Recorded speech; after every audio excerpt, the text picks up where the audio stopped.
I am Dungeon Master, your guide in the realm of Dungeons and Dragons. Welcome to another Valoris Tantibus After Dark. Session 19. Den of Stinking Evil. When last we left our motley yet persistent adventurers, they had decided to take justice into their own hands. Perfede Aranea, honoring her part of the bargain, gifts the players with an opening. You must go now to the location enclosed. I have led astray all that I could. The entrance is not far. Do not stray from the path. Follow what you know to be right. When all looks dark, remember, not all shall be your enemy. The answer lies in the brightest of silken web. The party plunges into the sewer entrance to the Order of the Eye. Will they end in defeat, or move one step closer to victory? All right, so Boot hits water in the running stream of the sewer beneath the city.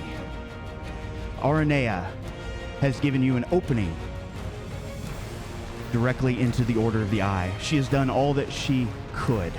You guys move quickly with purpose, and you find yourselves a small opening, an opening that will eventually lead to the Order of the Eye. As you look around, you can see rope bridges crossing a small chasm. In the distance, you can hear the grumblings of... Actually, Phaley, your ears perk up. You can hear the slight sounds of the goblin language being spoken. What do you guys want to do? And if you wish, I can replay Aranea's message to you, if you like.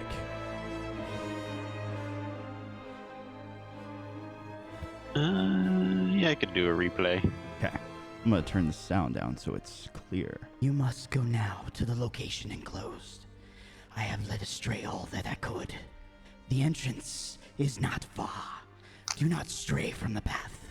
Follow what you know to be right. When all looks dark, remember, not all shall be your enemy. The answer lies in the brightest of silken web. That would have been a written note that you would have all received. The word right scribbled, underlined. Do you think it means go right? Seems a tad obvious, but that would be my assumption as well.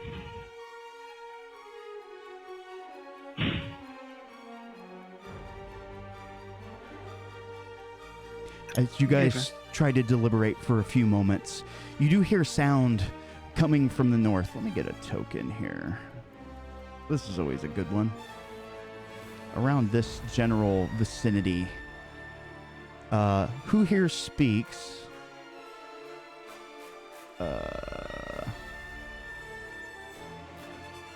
This. It is just Phaley. You hear, I'm going to type it out in chat, what you hear.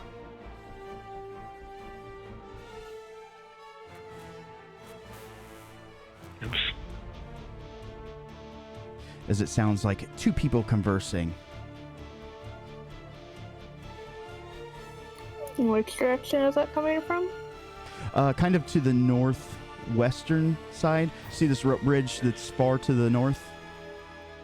To the west, to the west of it. You can kind of hear it coming from around, presumably a corner. As you can see the kind of the cave wall kind of turns there. Someone's talking about bread. About bread? Yeah, they've got bread. Did we come at lunchtime? Might have.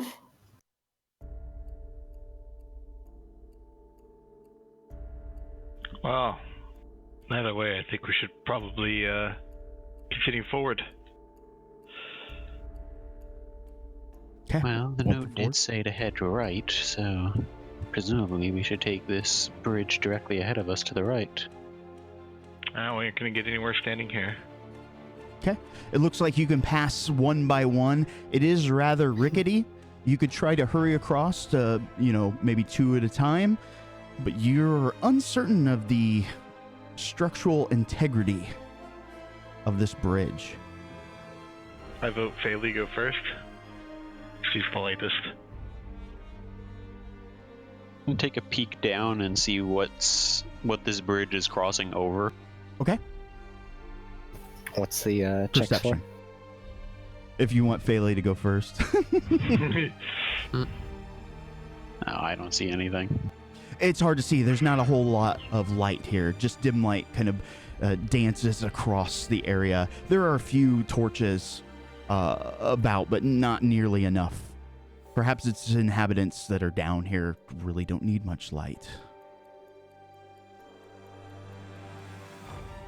I imagine Petrovich nods in agreement. How long is the bridge, can we tell? It's not incredibly long, maybe 15, 20 foot at most.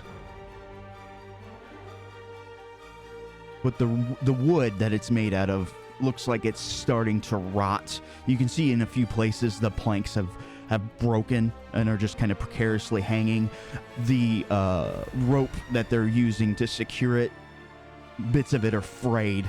It's definitely seen better days.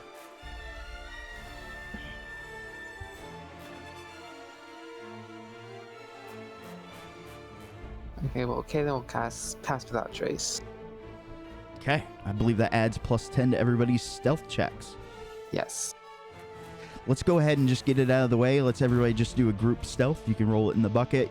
You can add that +10 if you wish. If you roll the modifier up, you can get the +10 right to your roll.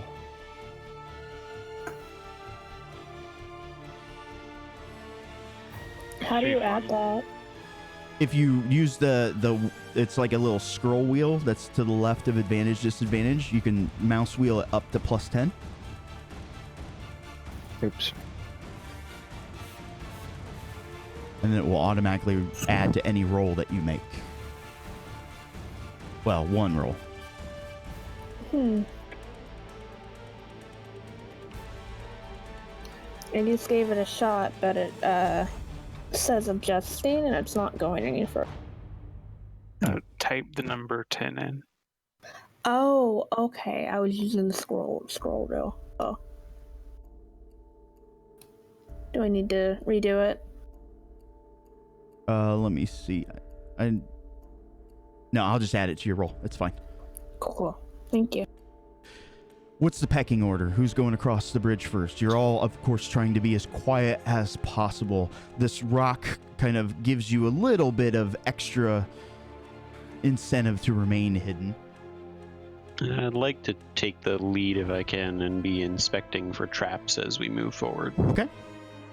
You may also roll a perception as you start to move across the bridge.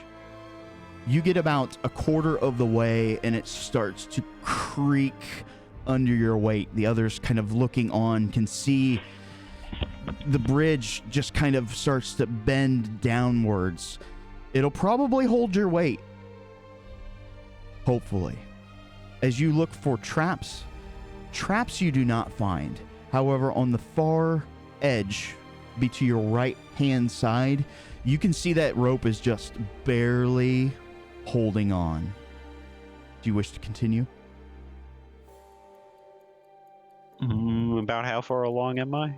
At a quarter of the way across, maybe 5 foot or so.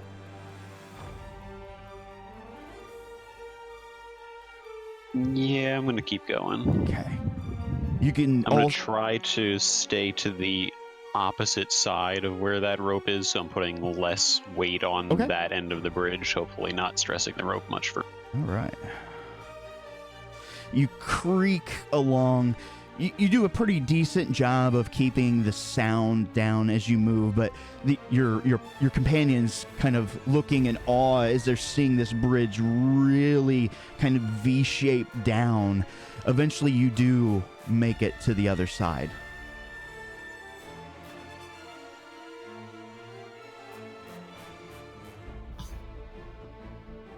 Caspian will look down at his heavily armored dwarf friend and say, well, if anyone's hips were a little bit bigger than Vic's, I don't think that bridge would hold up. I was going to say, as I was passing the point where the rope seemed to be fraying, I was going to cut a length of my own rope and try to reinforce it. Okay, duly noted. Bridge has been somewhat reinforced. Alright then. Point being, old friend, I don't know if you're gonna be able to walk across there as stout as you are. That's probably true.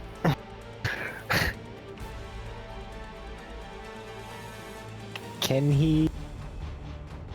There's a bridge further up ahead, right? There is. Alright. Valdorin is gonna let everybody else get across first, Okay. and then see if it would hold him, and if not, he'll have to risk it for the biscuit. Okay, fair enough. Who's next? I will wait to try and shepherd the old man across the other bridge, just to keep him safe. Get your good boy points in for the day. Petrovich really doesn't How feel far great. across is this chasm? The bridge itself is about 20 foot. So we can't like just jump this. I mean, maybe? If you got a No. really good jump. No. Just MJ across? Well, seeing as I made it safely across before already, I'm going to go ahead and, seeing the discussion going on about our dwarven friend, I'm going to head back across on my broom of flying and hand it to him to use. Okay. Oh, fair enough. Thank you. I mean, Petrovich is also a full-grown male and scale male, so I'm not super keen on his chances either. Well, I can keep ferrying the broom back across. So we're gonna Aragon this. Yep. So you guys are gonna just kind of keep passing that broom back and forth? Is that the plan? I think Vic was just gonna give us passenger rides, yeah. Okay. Old Baldwin will fly across. Okay. I'm gonna type a few more things. A pair of goblins are gonna kind of start popping out around the corner. However, they have not been focused on the party, and they continue to speak in their goblinoid language. Use my comprehending ring of comprehend languages to since now I can probably hear it as well. I'll try and piece together what they're talking. Okay. I will translate it to you here in a second.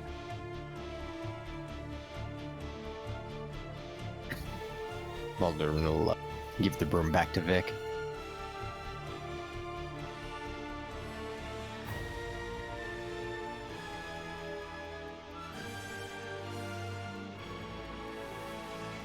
Okay. I wonder if I can pop it in. Does anything pop up for you, Vic? I still see the language, but it's not translating for me. So we will do this. As the rest of you are kind of being ferried across, you do see a small opening here where it turns to more man-made humanoid carved stone, smooth.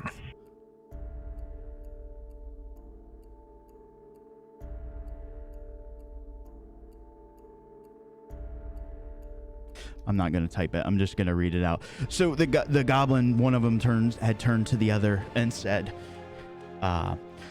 What do you mean you forgot the password? I thought it was your turn. I was on the maggoting. And they continue to kind of argue as you guys are moving across. They're going to have one more check, but you guys are still pretty darn stealthy. You avoided making hardly any sound on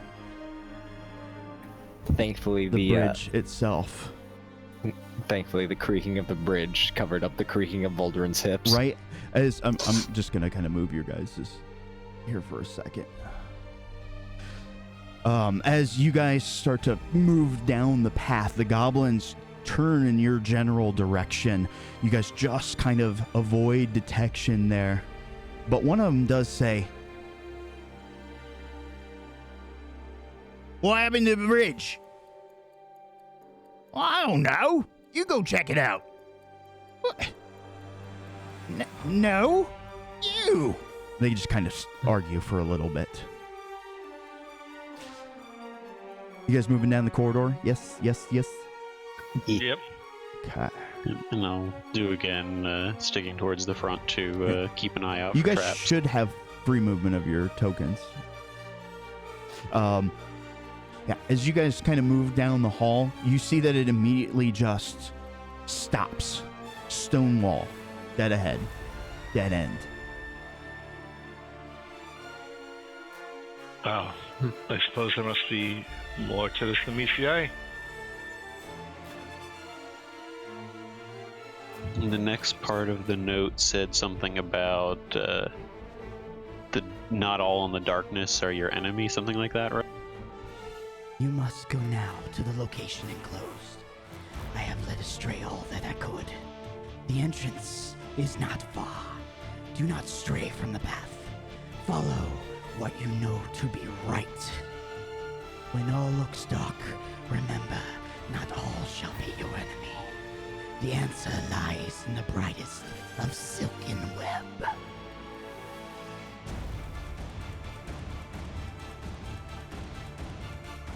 But all you see is the end of a corridor. But you're about 15 foot away from it. Going for the obvious here. Is there any spider webs? As you look around, you will notice on a couple of the walls small holes. Maybe the size of a pretty decent sized rodent might be able to squeeze through. You see 3-4 of these.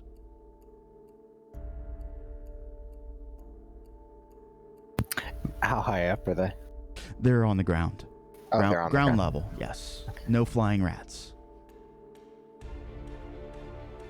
Vic will turn to the others and say, remember in Professor Zakul's basement, we found rats there as well. I'd imagine, Vic, that there'd be rats all over the city. Yes, but I believe, if I remember correctly, Zakul mentioned something about knowing that we were down there because of the rats.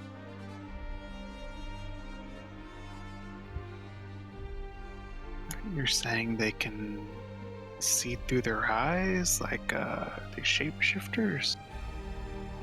Potentially. I'm not entirely sure, but something to be wary of. Caspian will lean over to Phaley and say, if any of the rats look at you funny, you have my permission to eat them. No! I have a pet rat, remember? Oh, that's fair. You can hear the sounds of the goblins moving a little bit closer, still arguing, not deciding on who is going to cross over and investigate.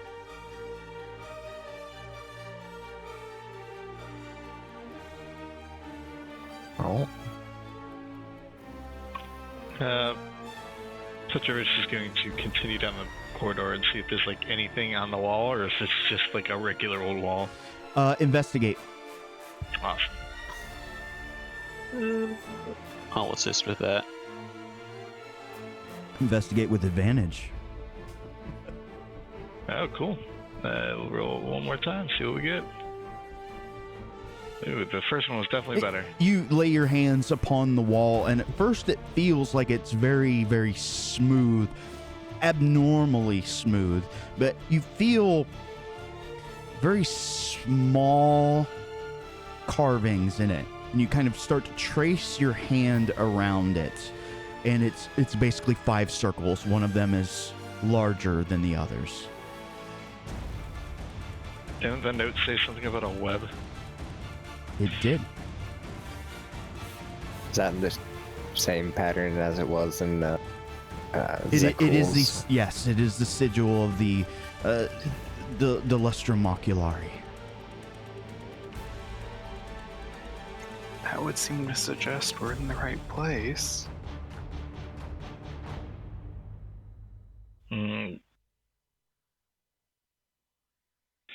I guess Petrovich is going to try applying pressures to different parts of the symbol, see if he can find any places he can put in. Yeah, you kind of reach around, press different places. It doesn't press back against you, but you can feel that obvious weight and mass behind that stone. Down the corridor, you hear the 2 goblins. Now, I swear there were more boards last time. Why were you counting them? I got bored. As Petrovich, you press in on the center eye, but you had to twist it ever so slightly first, and the stone starts to give way, revealing. Yeah, Petrovich lets out a little aha. If this is, if the stone giving way is making a lot of noise, I'll go ahead and cast silence. It is not. This is finely crafted. It would make even the hardiest of dwarf blush. But it reveals a stonework. secret passage. Petrovich is going to look back at Valdurin and Kaladin and wave them forward and say, "Let's move." Alright. Well, then we'll start moving up. Okay. As you guys start to filter into this room, you smell perfume. It's coming from the water. It is not dank and dark like the sewer water. It almost looks like a small bathhouse. You do see a door over here. Oops. That's invisible, isn't it? I'm sorry. No, it wasn't. Over here in this general direction. You can also see sets of stairs leading up, basically 2 levels, and you can see an ornate door on the east side of the map. There appears to be something large and blocky next to the handle.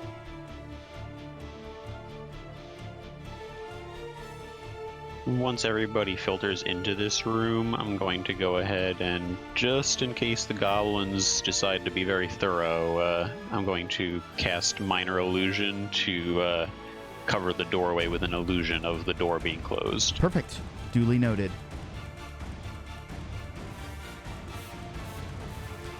All right. You can see all sorts of supplies here.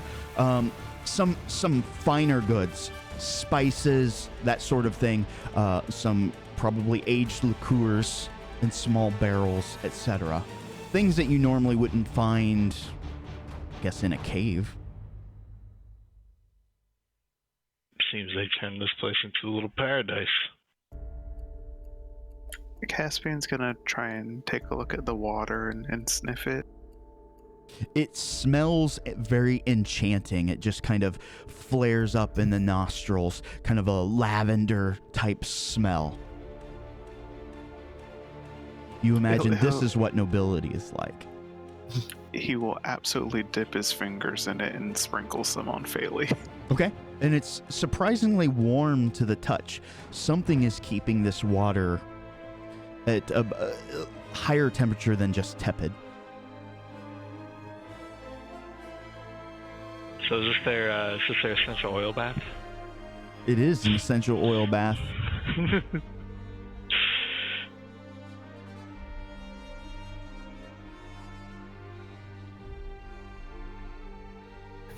Well, Valdrin will go up the stairs and take a look at that weird obstruction. All right.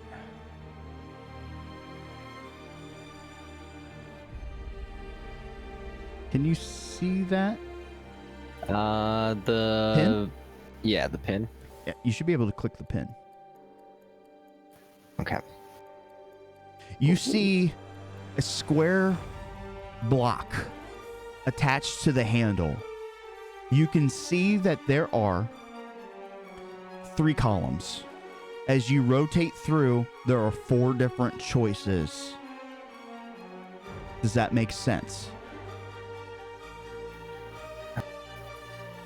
So if you rotate the first column, you would see TH, PO, BL, XO. Next column, same thing. Third column, same thing. You should all be able to click on the pin and view it. Okay, so Like a bike lock, but with letters instead of numbers. That is correct. In the center of the door, it is very ornate. You can see that it is embossed with the logo of the Lustrum Oculari. So this must. So, question about that black line going through the top row. Does that have any importance, or is that just background? So think of the top line is like what you see, and then but you can rotate them. I'm just showing you all possible combinations. That line means that it needs. I mean, it's a combination. There's no. Okay, I get it now.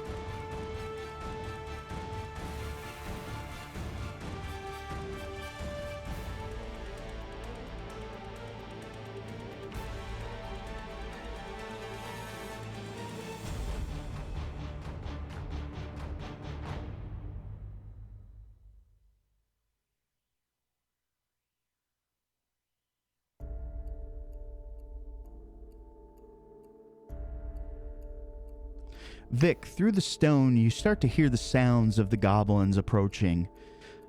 They're still muttering something. I told you there was nothing down here. Well, maybe we should just make sure. Why? They're all gone.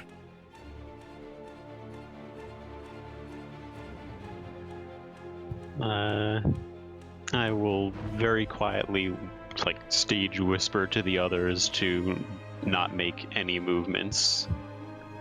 Okay. Moments kind of hang in the air, turn into minutes as they walk up. They inspect the door. See? It's right where we left it. Well, I suppose so. Fine, you're right. You can hear them kind of trotter off. Crisis averted. Once I stop hearing the footsteps, I'll signal that we're able to move again. As everybody lets out a sigh of relief.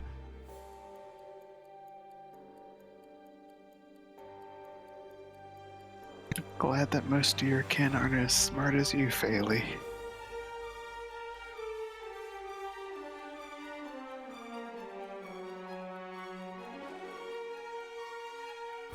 So I'm assuming.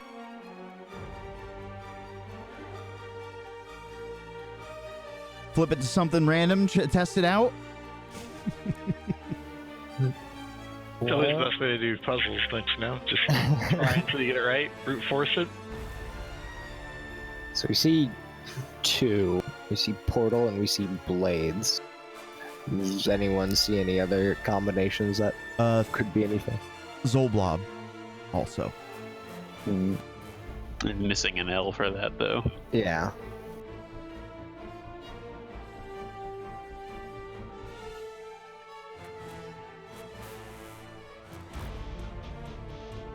Well, if what we want is a doorway, maybe we have to ask for a portal? Seems logical. Alright then. On that note, Waldron will kind of shift the puzzle so it spells out portal. Awesome. You shift the first column, second column, third column. Everything seems to line up. It now clearly displays the word portal. You can see the Lustrum Oculari sign in the doorway. Do you want to open the handle? All right. Is everybody confident with this one? No, but it seems logical enough. Let's go. All right. Forward unto dawn. Baldurin will attempt to open the door. Perfect. You reach for the handle. And a bolt of lightning streaks out from the center eye, arching back against the wall. Those who had been standing in the water, ooh, that would have been bad. However, Petrovich, Baldurin, dexterity saves. All right. Saves. Dex? Just roll Dex, right? Dexterity save. You get your proficiency if you have it. Oh my. Baldurin, it seems to center full mast, just arcing around your chest plates as it falls through the backside. Petrovich, just caught unaware. This lightning bolt, you guys will both take full damage. This makes the DM very happy. Oh, jeez. 29 points of damage as the lightning arcs through your bodies. You try to dodge. Baldurin, you're kind of brought down to your knee. Petrovich, you still take a good impact as your clothes and metal are just kind of smoking. Not enough to catch fire, but enough to remember, don't mess with the Lustrum Oculari's traps. The door does not open. Why do we get to learn that lesson? We're not the ones who did the door. Because you were standing in line with it.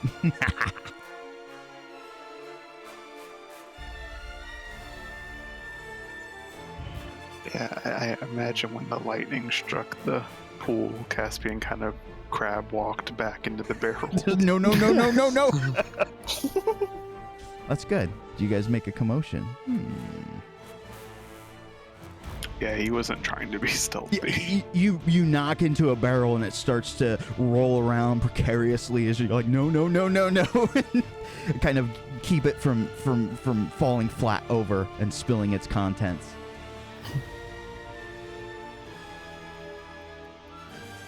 This is why I hate rogues.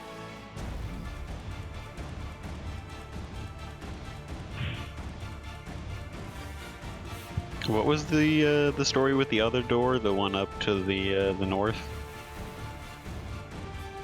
Where the wheel is, nobody's opened the door. Yes. Oh, there's nothing specific about it. It's just a different door. It looks like just a normal door. I mean, it's fancier than most doors that you've seen, but nothing about it just screams like I'm out of place. I'll head over that way, and after seeing what just happened, check it for traps. Okay. Perception. Can I do that with investigation? Do you have thieves' tools? Yes. I will let you use thieves' tools if you like. Okay.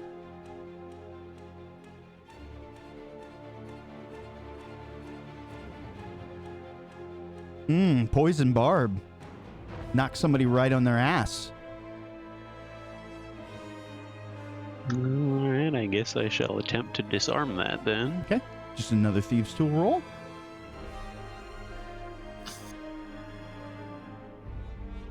You hear a kind of a retracting sound and a spring going like awry inside. You jiggle your tools a little bit. It doesn't appear that needle will pop out any longer. Alright, and while I was checking it out, did I notice if it was also locked or just So it is locked, but kind of deactivating the mechanism here will also unlock the door. Alright, I'll just put my ear to it and see if I hear anything on the other side before I attempt to open. Okay. No perception needed. It is ghostly quiet.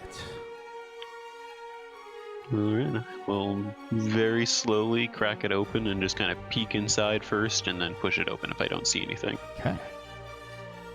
You reveal its contents. You can see this is a bit of a storeroom. Vic, since you were the first one to enter in, roll me a D100.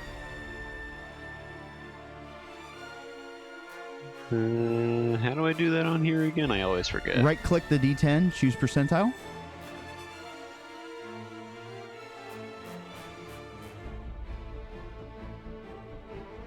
Interesting.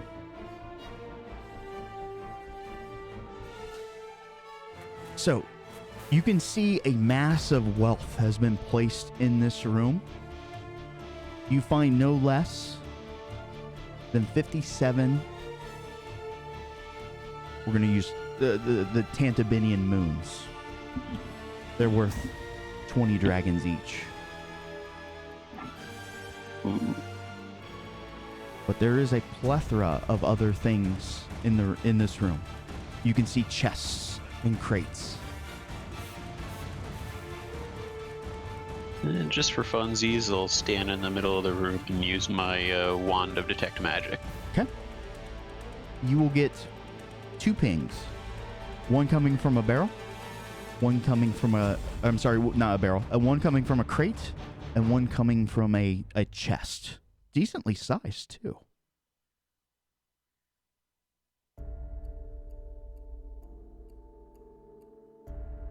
I'll check the you said it was a chest and a barrel, right? A chest and a crate. Oh, crate. I'll check the crate first. Okay.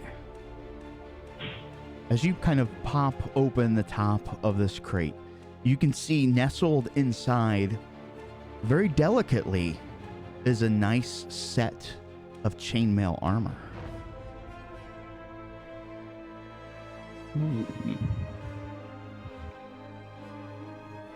Give it a once over. It doesn't look like there's anything obviously rigged to it. I'll go ahead and pick it up and put it in my bag of holding for now. Okay. Duly noted. While they're messing with that, Caspian will come over and try and help Mulder and try another combination out. Okay. What combination are you guys thinking?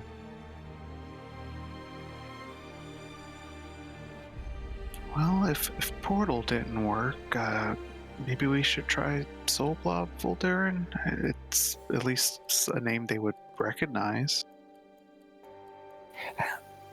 Is that how the store was spelled? I thought there was an L.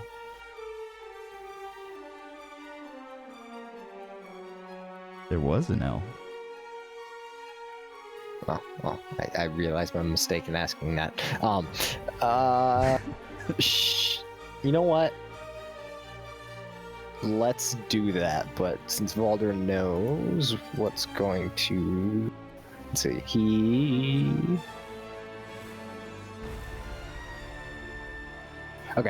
is going to cast Resistance on himself, and he is going to try the combination Zoblob. Okay. You key in the commands. Still a bit smoking your beard, still emitting a little bit of fragrance mixing with the lavender or the lilac in the room. He's gonna mutter to himself, "No lightning's gonna stop me."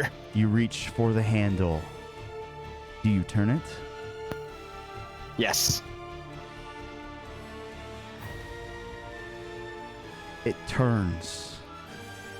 The lustrum oculari sigil lights up for an instant. You wince as the door opens, revealing another passage inside.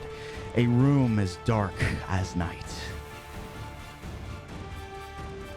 Awesome. So they just didn't have enough space on their fancy log for the extra L. Or it was used to confuse those foolish enough to try to enter their domain. That's totally the former. Or maybe they just rotate it on a daily basis. Who knows? Or maybe the store just got their name wrong. Lols. They hired a painter, and the painter's like, you know what? I'm gonna put an L here. You know what this sign needs? More L's. They got paid by the letter, so they snuck an extra letter in. Nice. Quick question to Vic or anybody else investigating that room. Are you going to check the other source of magic? Yeah, I was going to do that. I just wanted to, because it's a chest in particular, I was going to check it for traps first. Okay. You may, again, you can use thieves' tools to try to poke around in the lock, I think. You're very proficient in that, by the way.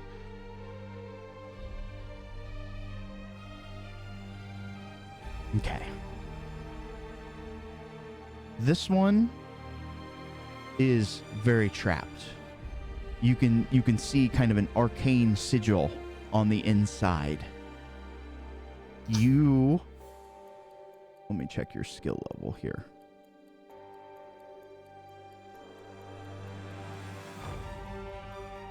If it's Arcana, I'm not good with it.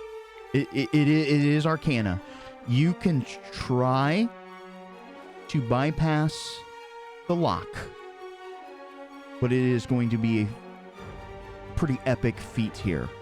Or you can let it be, or if anybody has some sort of magical abilities that would bypass this, they're welcome to try. But the choice ultimately is yours, as far as if you want to try to pick the lock or not. Well, I do know it's magical, right? That is correct. I'm gonna go ahead and cast Dispel Magic on the chest. Okay, what level? I'll just do it at 3rd. I don't know what we're heading into. I don't want to waste higher level spell slots if we might. It's a DC plus level spell, if I remember correctly. Yep. And I believe it's Wisdom, I think? Or, no, it's your... No, it'd be my spell casting, so Charisma for me.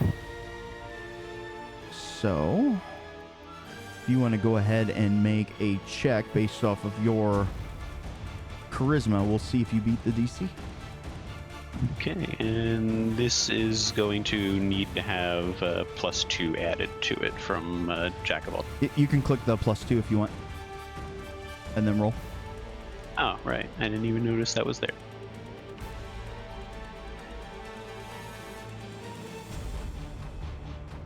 Okay, you cast your spell. At first, you're a little worried that it's not going to take effect. But you can see the magical sigil, the ward, disappear. Alright, feeling confident that that has worked, I'll go ahead and attempt to pick the lock and open. Okay. You pop it open and you see 2 bars of metal. There's shoes attached to the top. Well, they kind of look like shoes.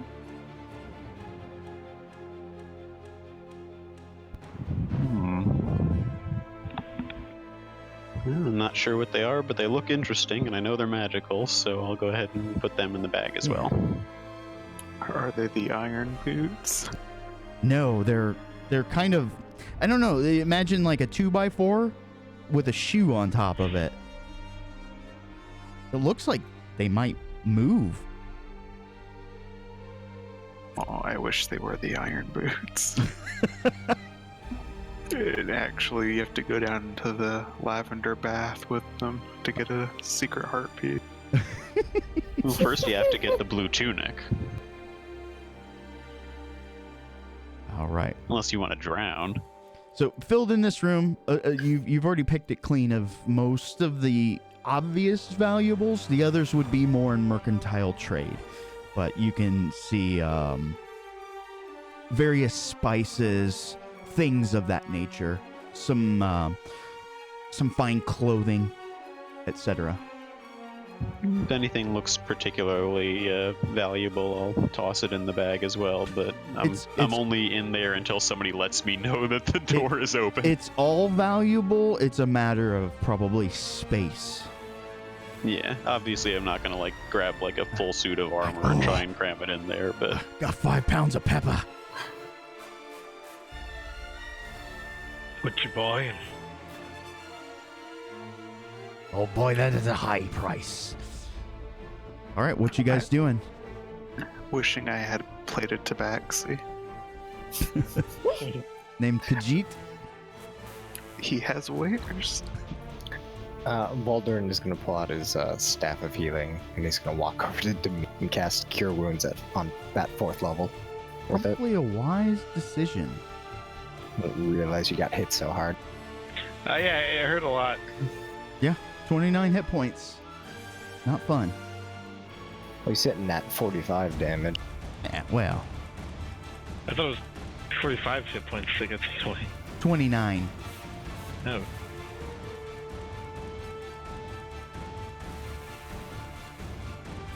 So you should be at 5 now? Yeah. All right, make any adjustments that you need. We're just going to kind of move this show along unless anybody has anything particular they want to look at in this room. I did just want to, because there are beds in here, right? There are beds. Mm-hmm. I'll just poke around in the area of the bed, see if I find any like personal effects that might identify who's in the area. Again, as you kind of poke through the beds without kind of tearing them asunder and that sort of thing, it looks like it's well kept. Almost to the point that these beds probably haven't been used in quite some time. You don't see anything in the way of personal effects. Looks like this room has been converted over to storage. Well, if I don't see anything that's like extremely valuable and light enough to put in the bag, I'll head out, unless somebody else comes in and gets me. Okay. Well, I think Kaladin could see that we got the door open and pop his head in. Voldern's like, yes! Oop. No. So you guys reconvene and press forward. So I'm going to share another map. As you move into this next area, it is nearly pitch black, save for the center. You see a large black cauldron. You can kind of smell this almost foul scent as it's bubbling.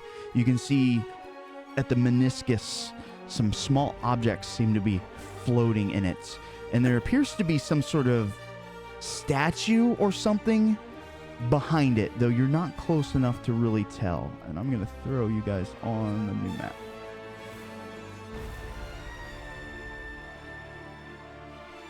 Oh, I can't say they're consistent about their Leica smells. There you guys go. Again, it is nearly pitch black. Do not treat it as dim light. You guys will definitely need a light source of some sort. Though, does anybody... You guys all have dark vision, correct? I think most of us should. So those with dark vision kind of really pick out the shapes. You can see some sort of large statue in the back. It's got a large kind of central mass and like protrusions off of it. It blocks whatever is behind the path. You can see kind of just barely the markings of stone around you.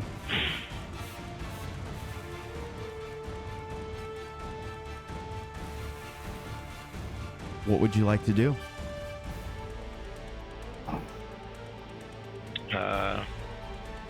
Don't light a torch. Well, the Human Torch can step forward and light himself. Okay. So you create a large source of light. Flame on. I just kind of hold my hand up, like sort of in the air, and kind of cast a long shadow. Okay. as the light starts to fill the area,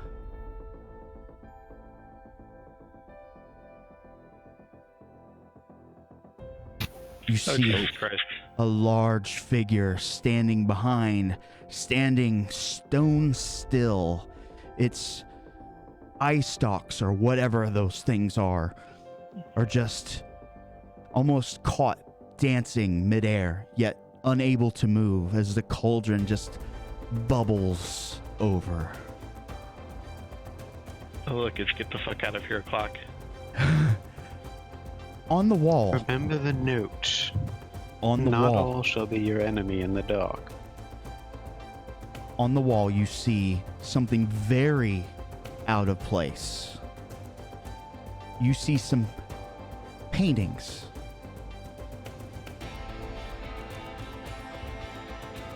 Can you guys see that pin? Yes. Oh Lord.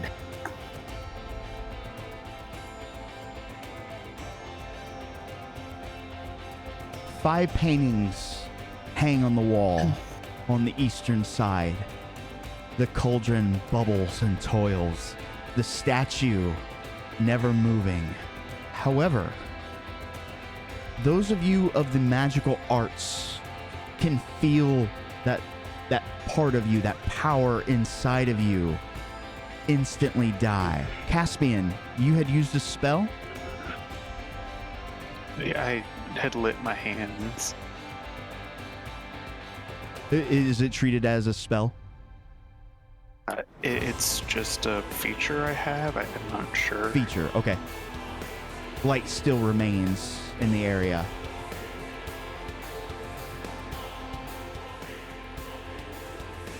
What would you guys like to do? So it feels like we've been cut off from the source of our powers. Us magical folk. Not divine. Not divine. Okay.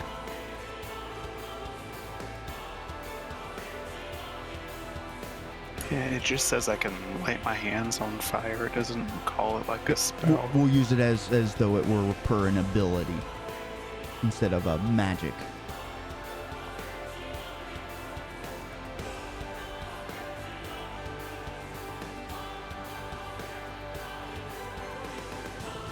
No, not to critique the Order of the Eye's art collection, but I think I've seen better galleries than Tantibus. I would think with all their wealth and influence that they would be able to afford at least something that's pleasing to the eyes. Perhaps they weren't choosing it for its pleasure, for how pleasing it looked. Perhaps it means something.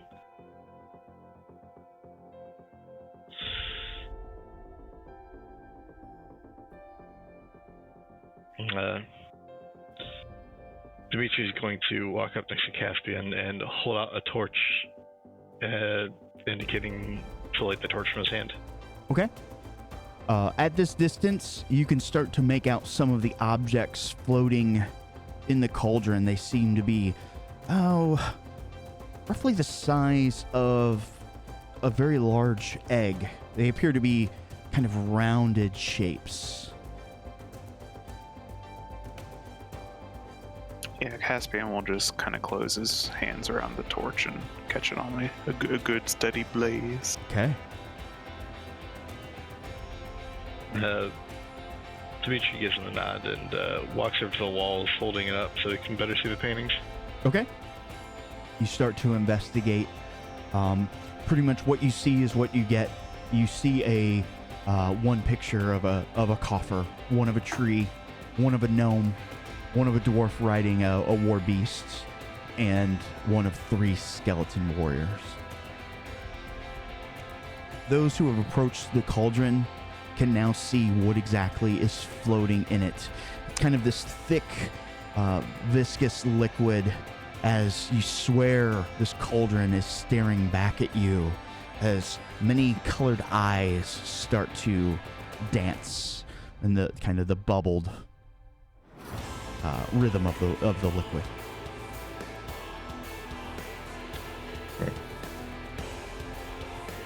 How many of them did you say there were? Paintings 5, eyes innumerable.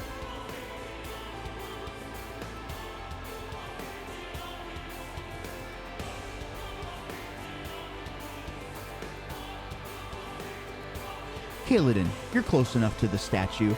Go ahead and make me your choice, perception, investigate. I will do perception.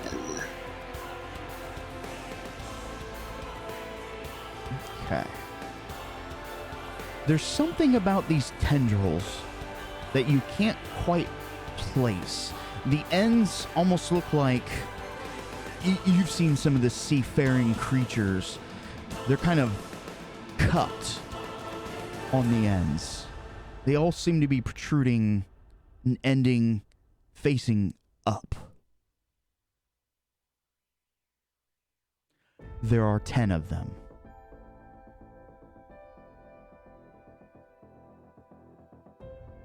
When you say cup, do you mean like a scoop shape or like suction cupped? Either. It's kind of scooped, so it looks like something could be placed in there without tipping over the edge. Bowl shaped. So we could insert some of the eyes into the beholder statue. Sounds plausible. They look roughly the same size. It can't be that easy though, right? The cauldron's boiling over, right? It's bubbling. Bubbling. Okay. Boil, toil, and trouble. But you're not Put really the picking back up of my hand heat over it. from Does it. it seem hot? I was just gonna say, yeah. It doesn't seem hot. Well, Caspian would like to go over to the paintings and see if he can touch them. Yeah, absolutely. You can interact with them in any way. However, you cannot remove them from the wall.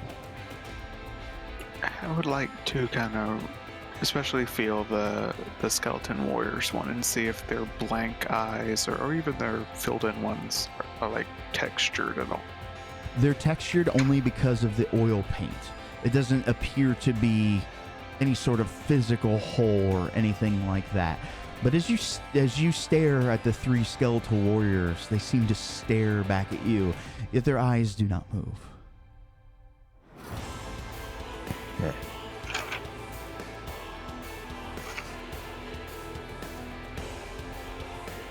I'm not sure what trick these pictures are supposed to play, but I'm sure that these skeletons in their eyes must mean something.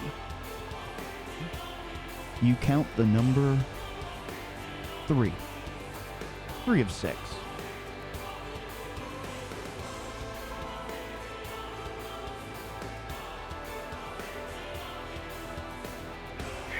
How many empty eye sockets are on the beholder statue? 10. 10. Kaladin will tell you 10. So... Oh, that's not gonna work. There's 9 eyes in the painting. Yeah. The paintings. The cauldron, again, is still bubbling. You can see the multicolored eyes just kind of rolling around in this liquid. Perhaps the color of the frame has something to do with it then. It does stand quite out. The eyes are like different colors, or they're all individually multicolored. Are you talking about on the paintings or in the cauldron? In the cauldron. In the cauldron, you take a few moments to investigate with your eyes, and you will count 5 different colored iris, or cornea, whatever. The iris, I believe, is the colored part. Yes. Yes. Okay, so then we could maybe assume. Are the iris color the same color as the portrait frames? They do indeed seem to match the frames. Perhaps you are onto something. So maybe if we put the correct amount of eyes in the statue. Wait, I'm an idiot. The gnome painting. There's 3 eyes, the eye of the needle. Interesting, those clever bastards. You did it. All right. I think we could probably say confidently that if we put 3 blue, 3 red, and 4 green, that we might be able to get out of this unscathed. Wait, I see an eye on that tree branch. Where? Or like a knot? Is that how you refer to it? An eye? Like one of the rings in the wood. Would anybody like to make, if you're trained in survival or nature? Anybody trained in that? Well, I've got jack of all trades, I'll- but I'll- not About really. survival. Okay. You feel free to make a roll. In the bucket, or However, depends if you want to be surprised or not. Oddly, I have neither of those in proficiency. Oh wow, that's a good roll. Vic, you kind of lean in and listen to Caspian's words as you're like kind of thinking back of old stories that you've heard.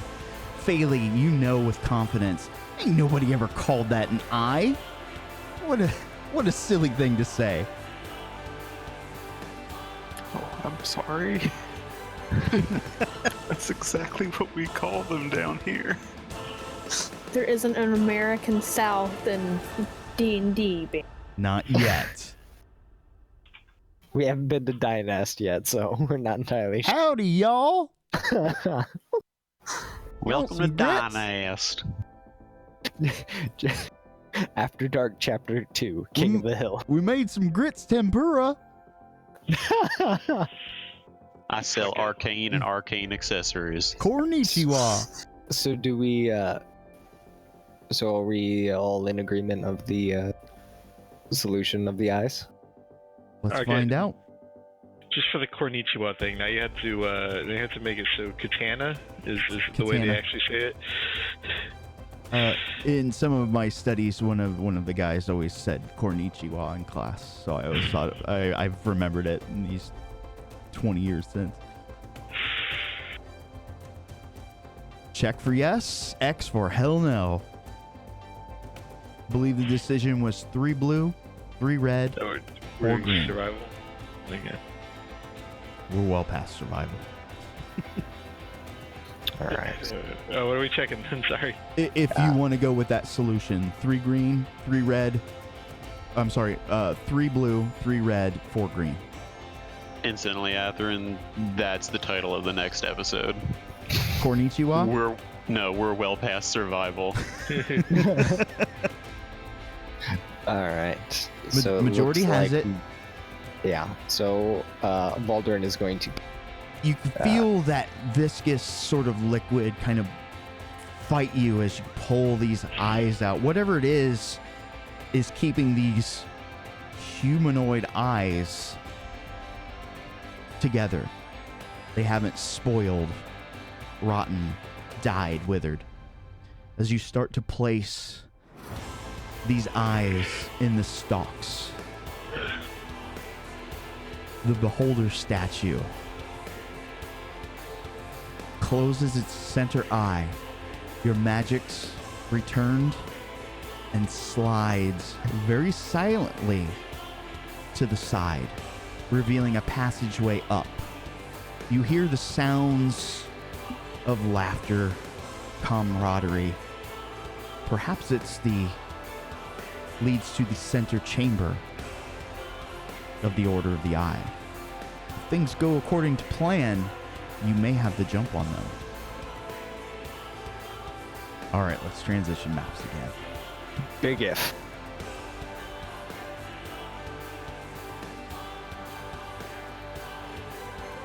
If Dungeons and Dragons has taught me anything, it's that old military adage: plans do not survive contact with the enemy. And yet you still must plan. All right, We we've got plan at dawn. All right, I'm just going to kind of cluster you guys over in the side. As you pop out, you hear the sounds, the unmistakable sound of Bertram talking with probably a couple of his lieutenants here. Add them here. Time to stab a bitch.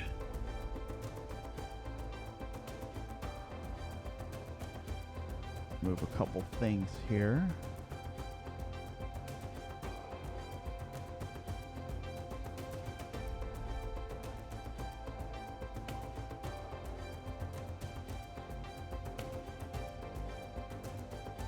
Make him visible.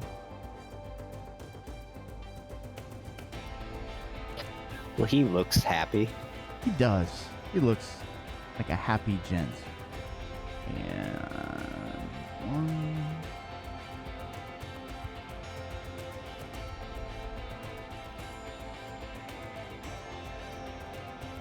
Three other characters standing around. As you walk, not exactly into this area, or presumably you guys are moving stealthily, kind of overhearing the conversation. Bertram talking to his men. I don't know what Pravida has in mind. I smell a double cross. The two standing with daggers, pulling them out at the ready, kind of nod in agreement. Seems awfully sudden to be moving on such a big target. I don't like this. What do you guys do?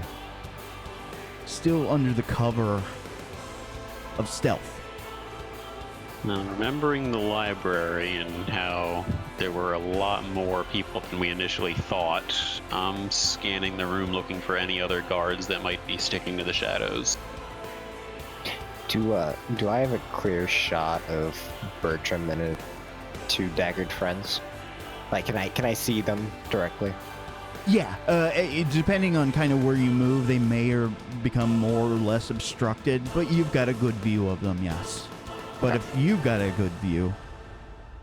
They might have a good view on me, too. That is correct. So...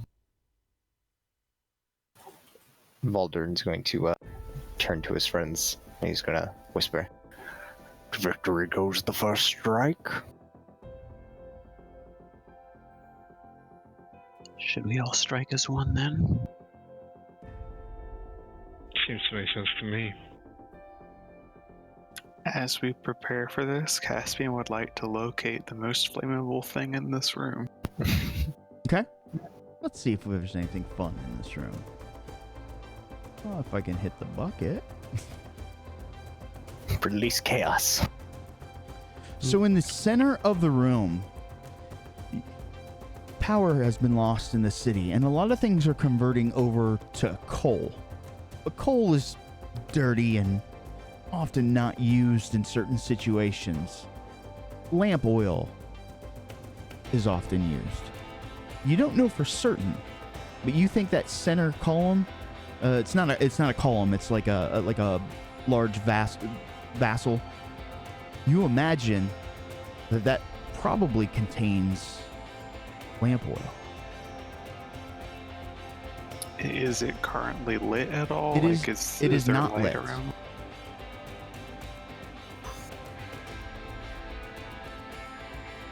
So this is what I'm going to propose. You guys are going to try to take advantage and sneak attack them, correct?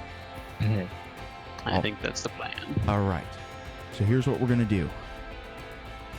Roll initiative. The enemy has been caught unawares. Is everybody familiar with the surprise mechanic in 5e? Yes. Yes, they can't take actions or bonus actions or move, but they can take reactions. Close. So Close. they're still going to roll initiative. They cannot take a reaction Wow. until it's their turn in combat. However, they're still not afforded an action or a move until the next round of combat circles round. Clear? Crystal. As you guys inch closer and try to plan your attack, we're going to take a 10-minute break. Let's be back roughly about 10 till, and let's see what happens to Bertram and his crew. Sound good? Sounds good to me. All right, see you guys in just a little bit.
I'm back.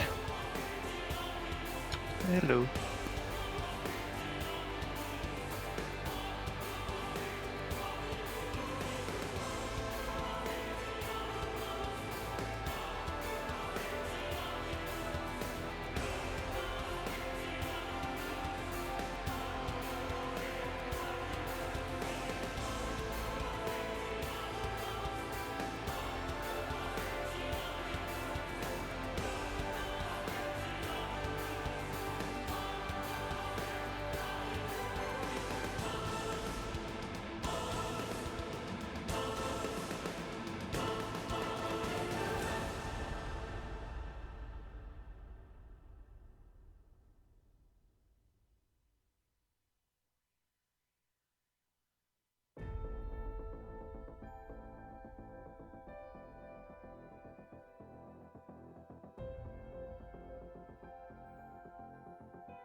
So we got two ideas of what I can do. And what is that?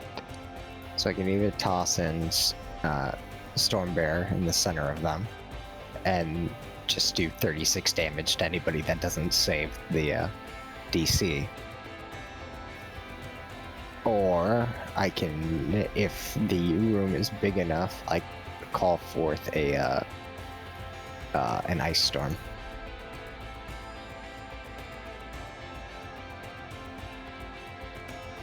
And make it harder for them to move.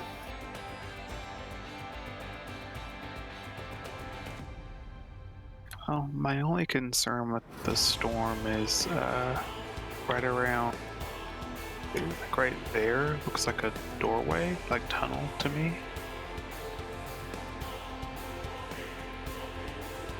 So I wonder if they'll just like have an escape route if we actually engage on them. Well, that is a possibility. They won't be able to get very far because any area affected by ice storm is difficult terrain. So depending on their movement, but that might actually backfire on us. I'm just thinking, you know, they are rogues, like they probably have at least 2 or 3 different back doors out of here.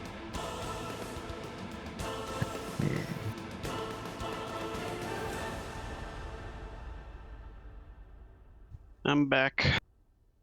Hello. Welcome back.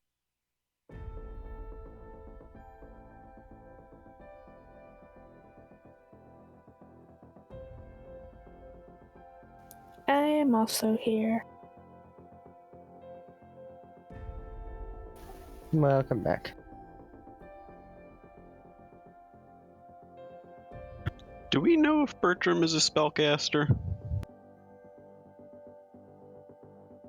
Not that I know. This will probably open with an AoE then. I'm not going to worry about plopping silence down.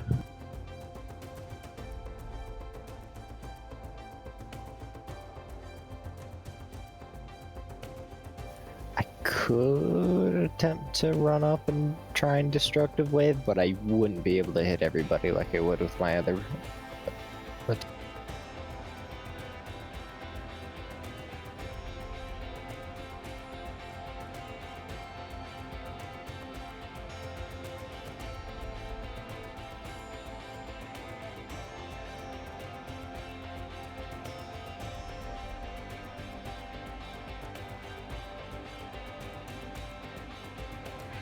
Yeah, honestly, if that is the intent, I would probably save that for round 2 when they've all kind of rushed us, as I'm sure that.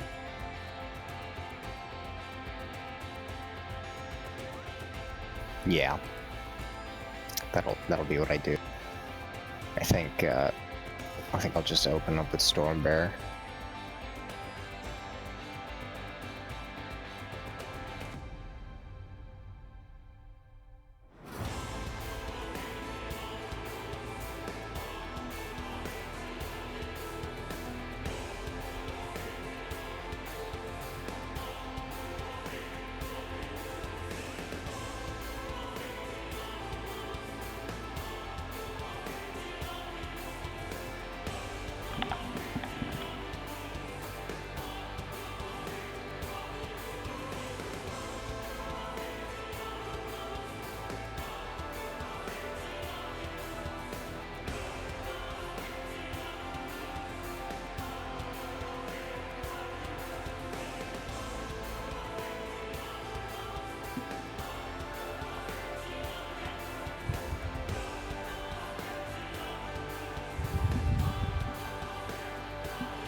And I'm back.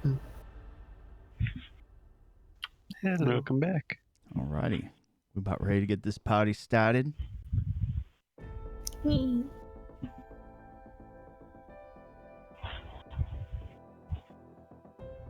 think I'm good to go. Alright, I did want to get that perception check, see if I did see anybody else before we rolled initiative. Yep, I remembered. We'll resolve that right when we get started. How high are the ceilings in this place? Very large, maybe 20 foot. 20 foot? Okay. So that takes care of that.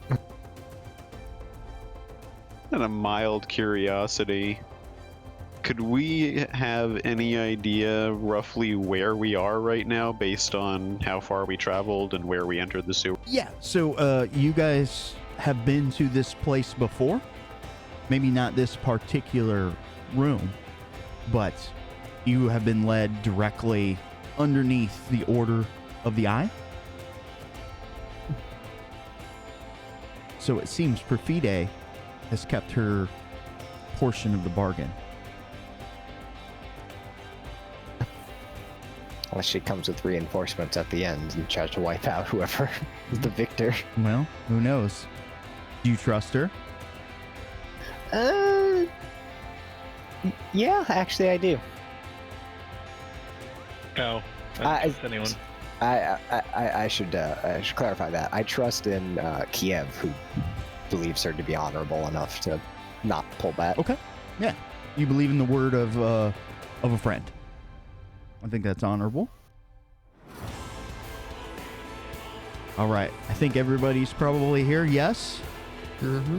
As you guys are about to set off, Vic, you had definitely stated that you wanted to make a perception check. You don't need to make a roll. You see the targets marked with an A?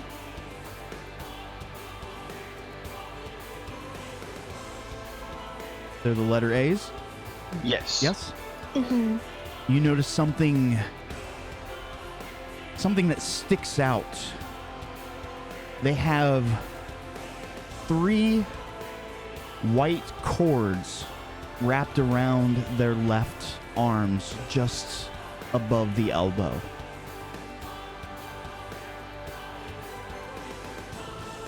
Initiative starts. Have we seen anything like that before or no?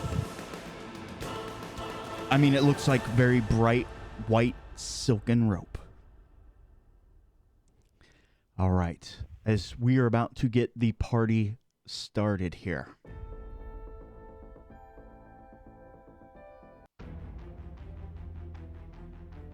Initiative happens. Assassin 3 is just kind of looking around, mostly paying attention to Bertram, does not notice you guys encroaching. He may make reaction attacks, however.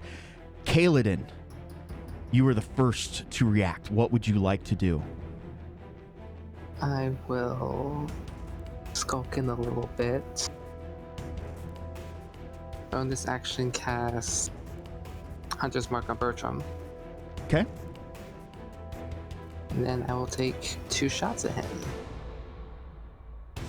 All right. Fire when ready.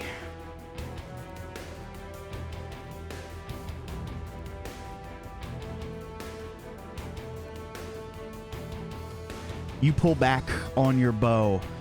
It nary makes a sound other than a small kind of grrr, as your arrow flies true, strikes Bertram in the shoulder. Unaware, people are going to start to become aware now as he lets out a yell of pain. 28 points worth of pain. I knew it. We're under attack.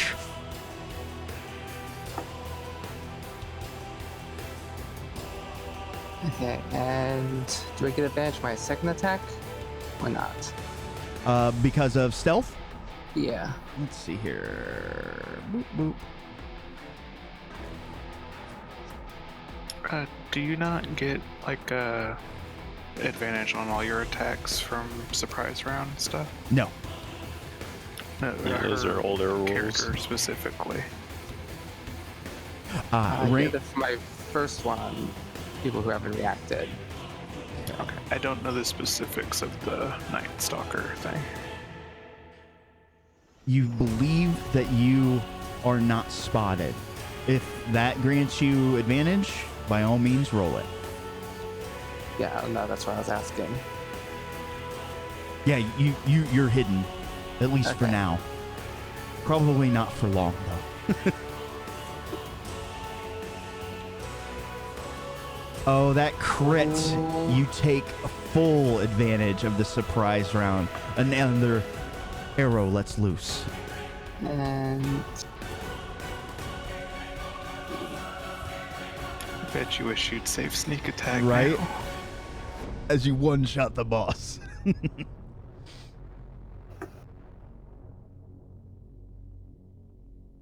Oh, 33 points as an arrow flies into his gut. He kind of grabs it, rips it out, drops it to the floor. I will find you. You think you can hurt me? Bertram? I am invincible! As blood drips down his belly. Good shot. yeah, I'll just move 5 more feet that way. Okay. Faley.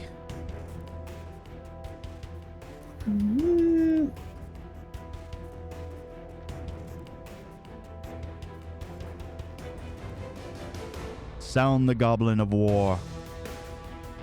Sorry, I'm trying to decide what I want to do. Small green lady too angry to die. Okay. Move forward.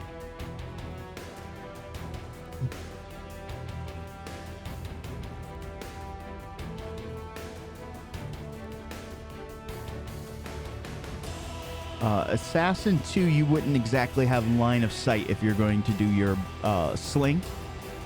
You could on Assassin 3. On Soulmonger 2. Soulmonger 1. Yeah, Bertram. How can I tell how far of a range my weapons have? Because I also have a javelin, but I can't remember. Oh, 3120. Okay. You should So be you have within to- 120. If you do it within the first number, it's normal. If you do it within the second, that has disadvantage.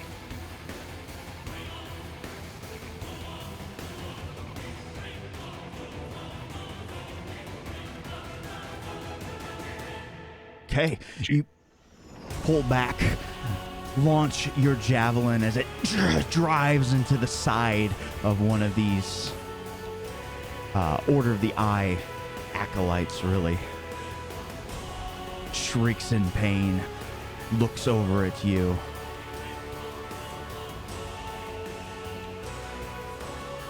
Grabs the javelin, pulls it out, drops it to the floor. 6 points of damage. His blood starts to trickle out the padded leather on his thigh. And I get one more attack, right?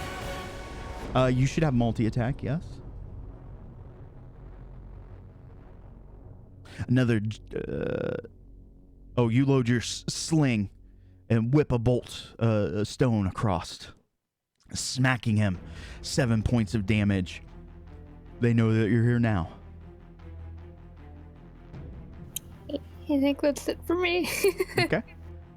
Caspian.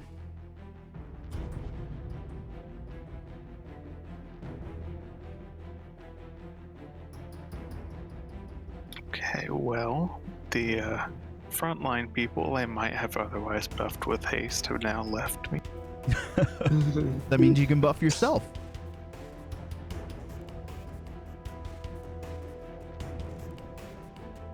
Well, I think I'm going to...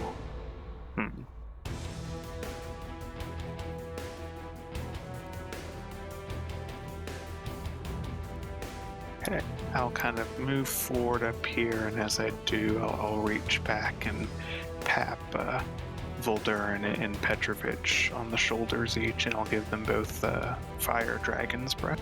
Nice. Awesome. Cool. So I'll do that, spend those sorcery points, then I'll probably... Is this rubble up here to the on our side? Is that like actual cover, or is it just decorative? It can be used as cover. It's also partially difficult terrain as well.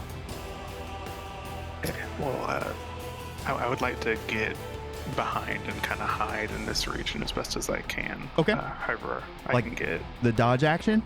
Oh no, you already spent an action.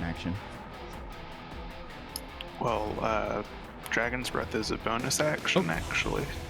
So you can take the dodge action if you wish. Well, I'd like to hide, really. Oh, okay. Go ahead and make me a stealth roll in the bucket. So he'll kind of pop his, friends on the shoulders, cast that spell, and then slink in and try and keep to the shadows. Duly noted. Assassin 2 kind of looks over in your guys' direction. His eyes don't grow wide in surprise. Soulmonger 2 again kind of moves that javelin out to take reactions. Assassin 1 looks across the way, looks at Faley just standing there, just kind of raging. Again, the assassin's eyes have not grown wide in surprise. Dimitri, it is now your turn. All right. Let me see here. How do we check distance again? Sorry. 2 buttons. Right click, left click. Right click, left click. Okay.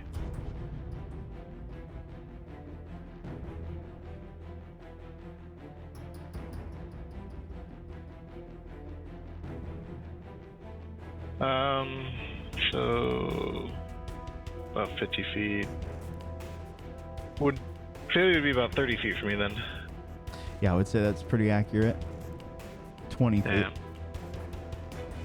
So he's gonna move up here and take aim at. Can you see that Soulmonger number 2 down there? 2? From here, Yeah. you'd say? Yeah, absolutely. He's gonna take aim with his hand crossbow then. Okay. Make sure you target. Oh, right, I gotta click the guy. Perfect.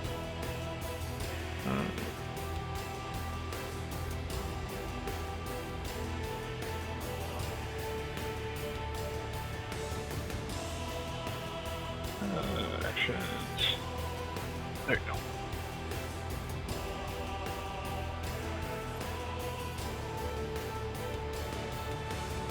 Cool. Yeah, you strike. Your bolt flies across, smacking into this, mostly absorbed by its leather armor, but still leaving a small impact, small wound.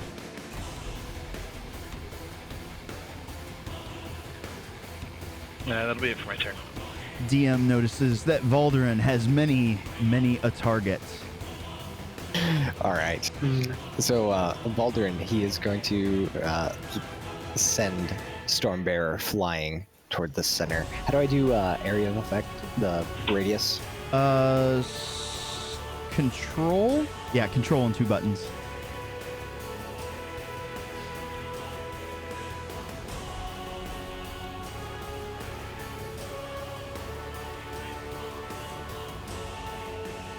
All right. And he is going to channel Divinity Destructive, dealing maximum damage for any thunder or lightning based attack. Okay.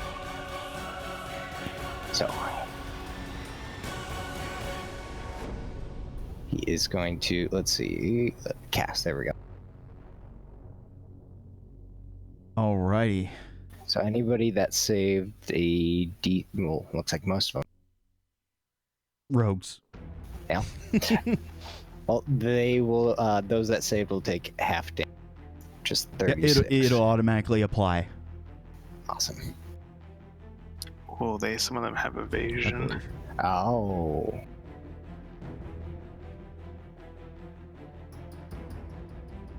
seeing if make sure damage was applied. Yeah, okay. So all the assassins have evasion. Yep. All right. Well, It's good to know. You're not dealing with the lessers. Valdern's going to move up in front of Dimitri there, and he is going to cast spiritual weapon, second level. Awesome. He's just going to place it right in front of Bertram. Okay.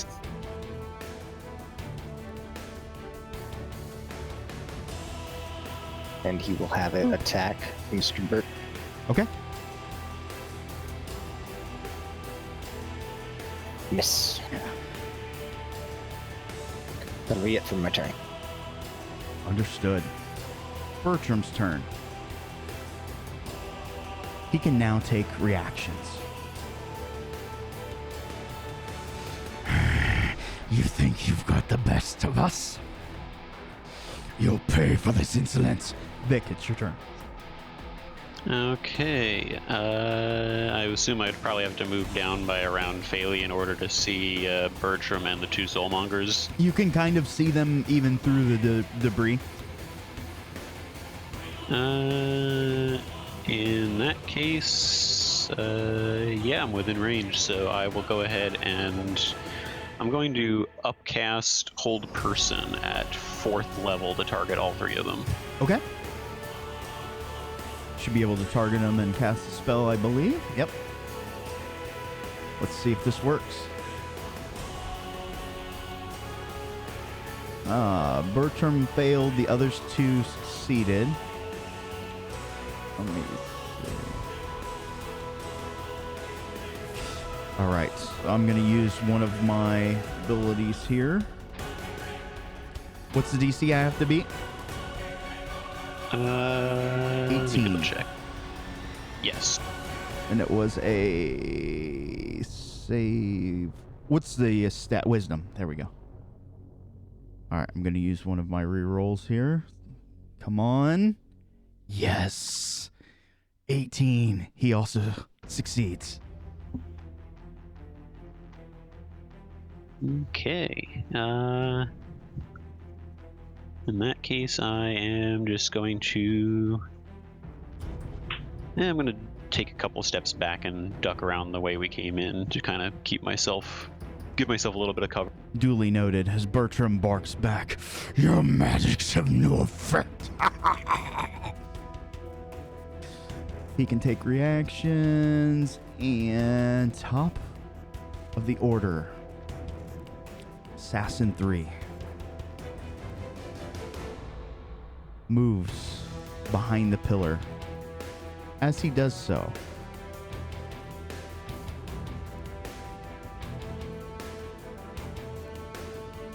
let me see here. Fires a crossbow bolt. Misses. However, it's got multi-attack. A second bolt flies, and it rings true. Oh.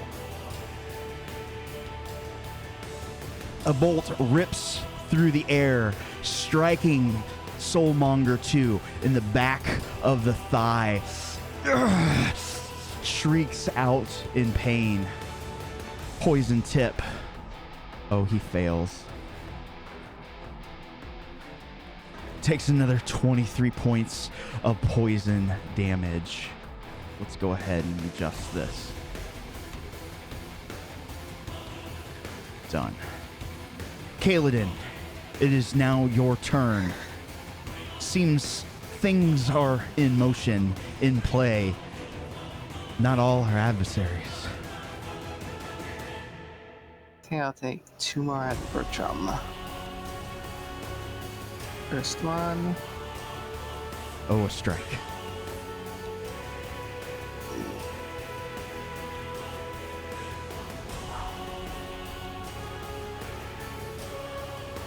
Yes. Ooh, 23 points of damage as your bow sings once more, striking into Bertram, who's just laughing at the pain.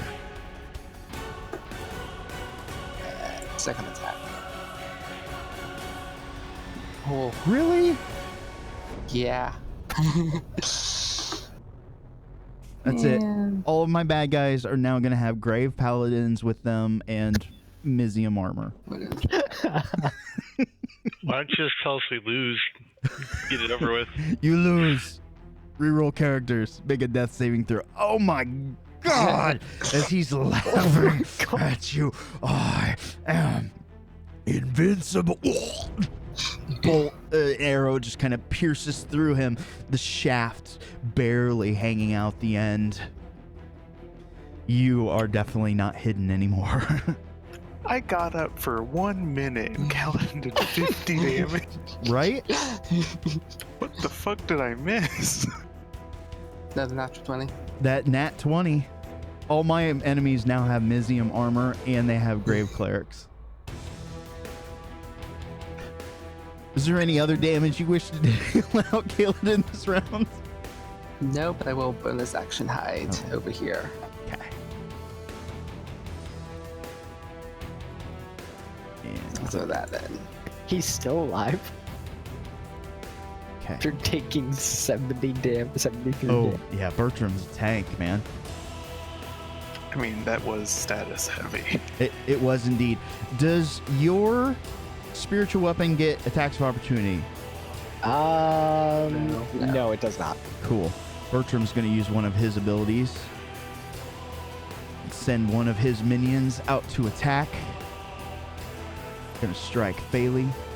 That's not what I wanted to do. This is Soul Martyr 2. And is going to use...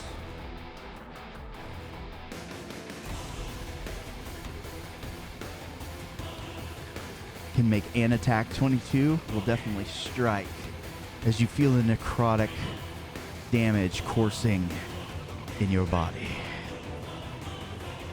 Phaley, it is now your turn.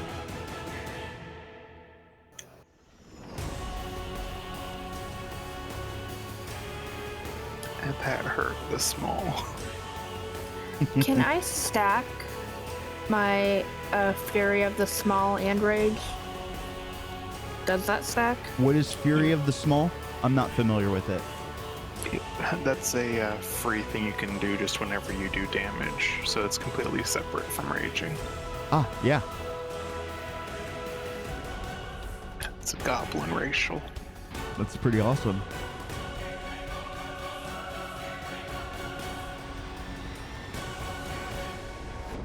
That was Oh interesting. no! That also gets a +9 though. Oh, because one, it's equal to unfortunately, my... ones are always an automatic miss. However, you do have 2 uses of inspiration. You could spend 1 to reroll, Or you could reckless attack or too. you could reckless attack.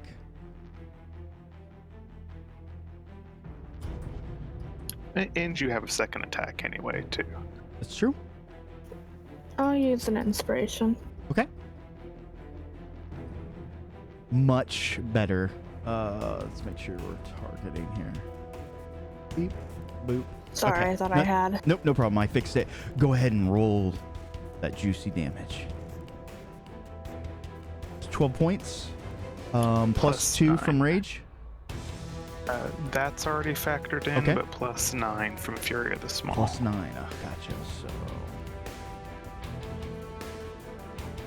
So. Oof. He is not looking good. Okay.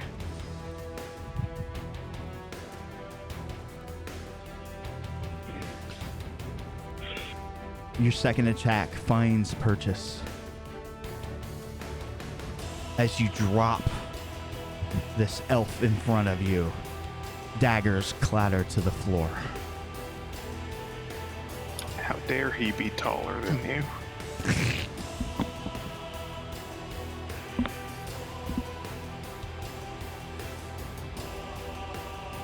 Almighty tallest my ass. I believe that brings us up to Caspian. Did you want to move any? No. Oh, okie dokie.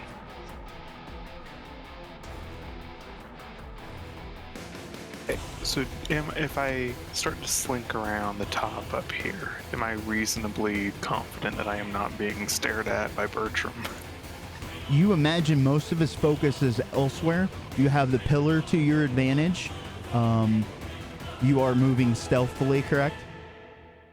I'm trying to. Okay. What's your intent? What are you planning to do?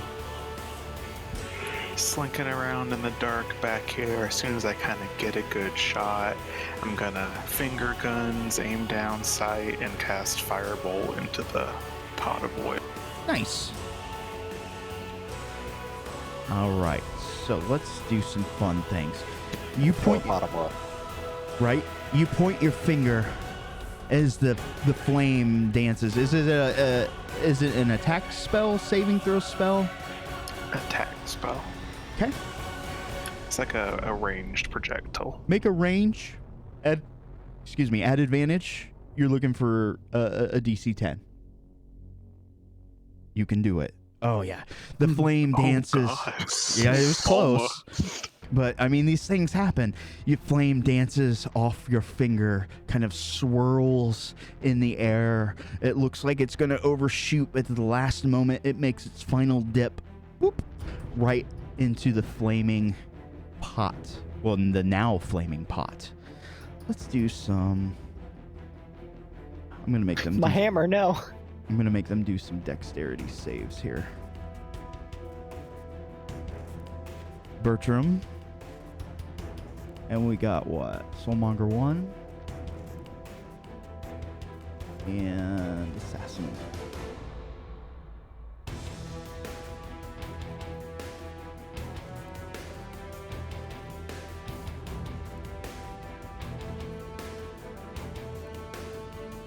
Okay, so Soulmonger 1 will be able to use evasion, but as this center piece explodes, not quite a fireball, but pretty close.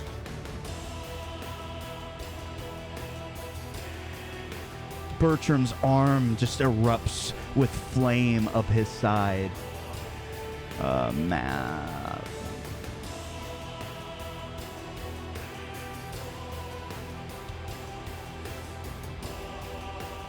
And Monger made it. The Assassin 1. He is going to make a morale check. Let's see what happens. Okay. All right, my damage has been calculated as the flames erupt in the center, just washing over several people. Oh, I need to make one more.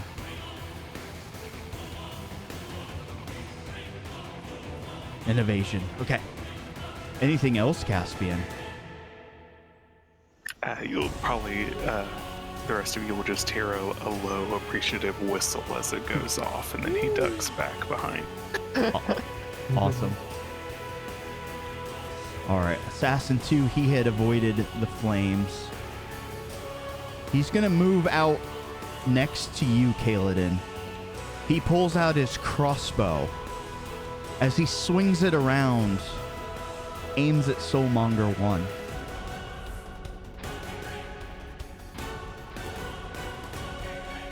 Hit. He's not going to get sneak attack because they are aware of the traitors. However, the bolt will fly true. And force a Constitution save. And they save they will not take. Oh, they'll take half one saved. Calculated. Wow, that was a good roll. He lets his crossbow bolts ring true. He looks over at you, just making sure that you guys are indeed on the same side as he goes and reloads his crossbow.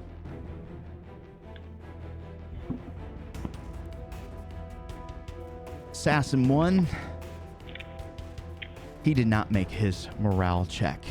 As he kind of swings around, he's going to take a pop shot. at Volderin. Probably not the wisest because he's probably the most heavily armored. We'll see. Will make a shot and he will miss. It's kind of. Petrovich, it is now your turn. Awesome. I'm going to move up here and shoot at Soulmonger 1 with my crossbow. Okay, Well, everybody seems to be whittling these guys down. Might as well join them in. that's right. That's gonna miss. You didn't target him, but that's sorry, okay. I'm gonna target it. He's targeted now. Miss. Yeah, basically. Whooshes off to the side, clangs against the stone pillar. That is next to Petrovich him. is going to quickly reload and try again then. Okay. Oof. Quickly placing another bolt in the chamber. No, for some reason that roll didn't go through. Oh shit. Did that one go through? I'm not going to complain about that one going Right? through. Kind of strikes him in the shoulder, reels him back just from the impact. I imagine a hand crossbow is probably about 280 pounds or so of pressure being jabbed into his shoulder. He kind of glares down at you. Petrovich will just smirk at him. Okay. Bertram is gonna say, whose side are you on? He's gonna order his assassin to take another shot, but not at Volderin. He's gonna aim at Petrovich.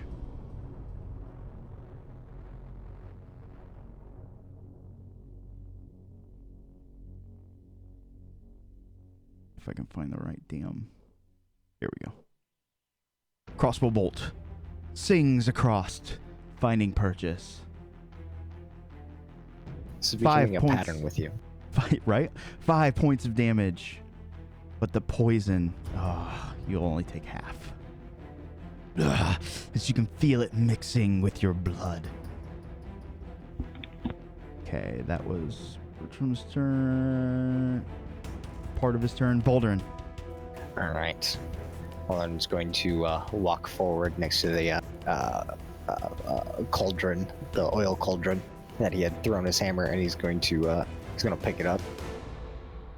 Okay.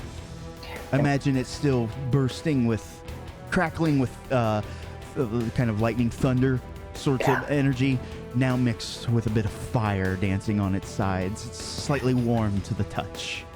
He's going to raise his hammer and point it at Bertram, and he's going to. Now would be the time to make peace with your gods. And he is going to breathe fire at Bertram and the Soulmonger. Nice. Well played. I actually have this one prepared.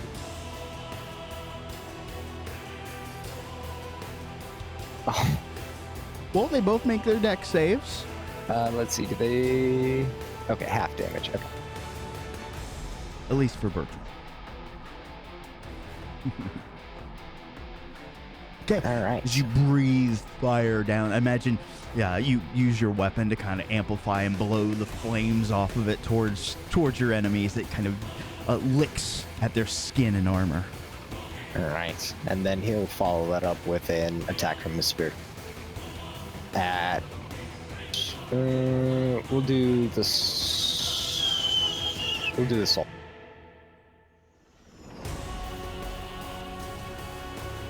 Oops, that was almost the wrong attack. Nice. That is a strike. Oh. As blunt damage rings against the leather armor, affording it very little cushion for the blow.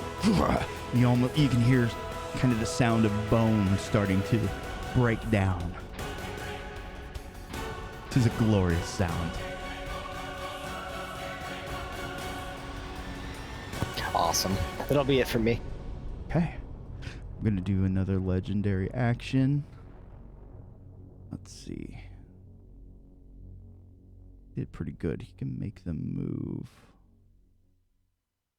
Another shot at Petrovich. No, fuck you.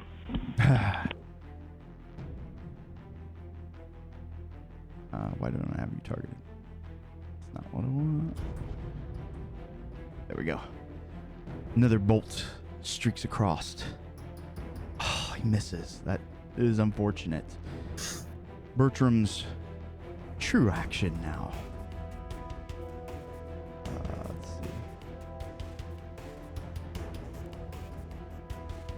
All right, let's do this.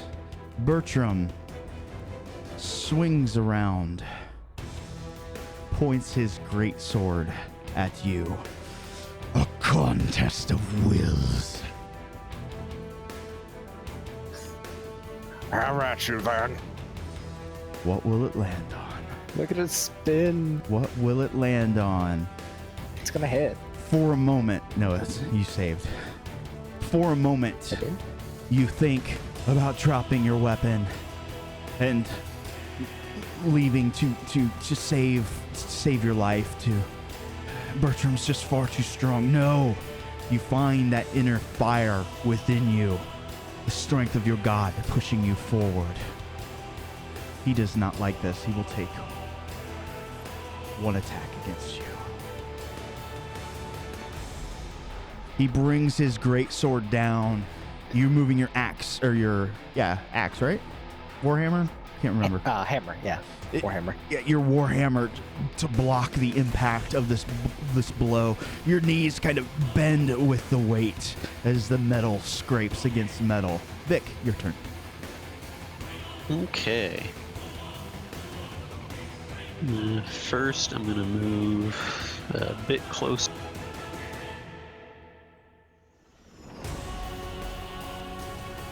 Up to there, and I'm going to shout out to Bertram. You look like you're getting a little hot around the collar, and I'm going to cast Heat Metal at 4th level on his greatsword. Interesting. Okay. Damn. Caspian tries to drown himself in this 5 inches of liquid.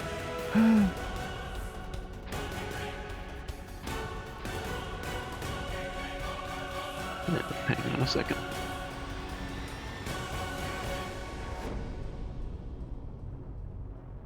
I don't know why it's not working. I don't know either. Let me pull up heat metal.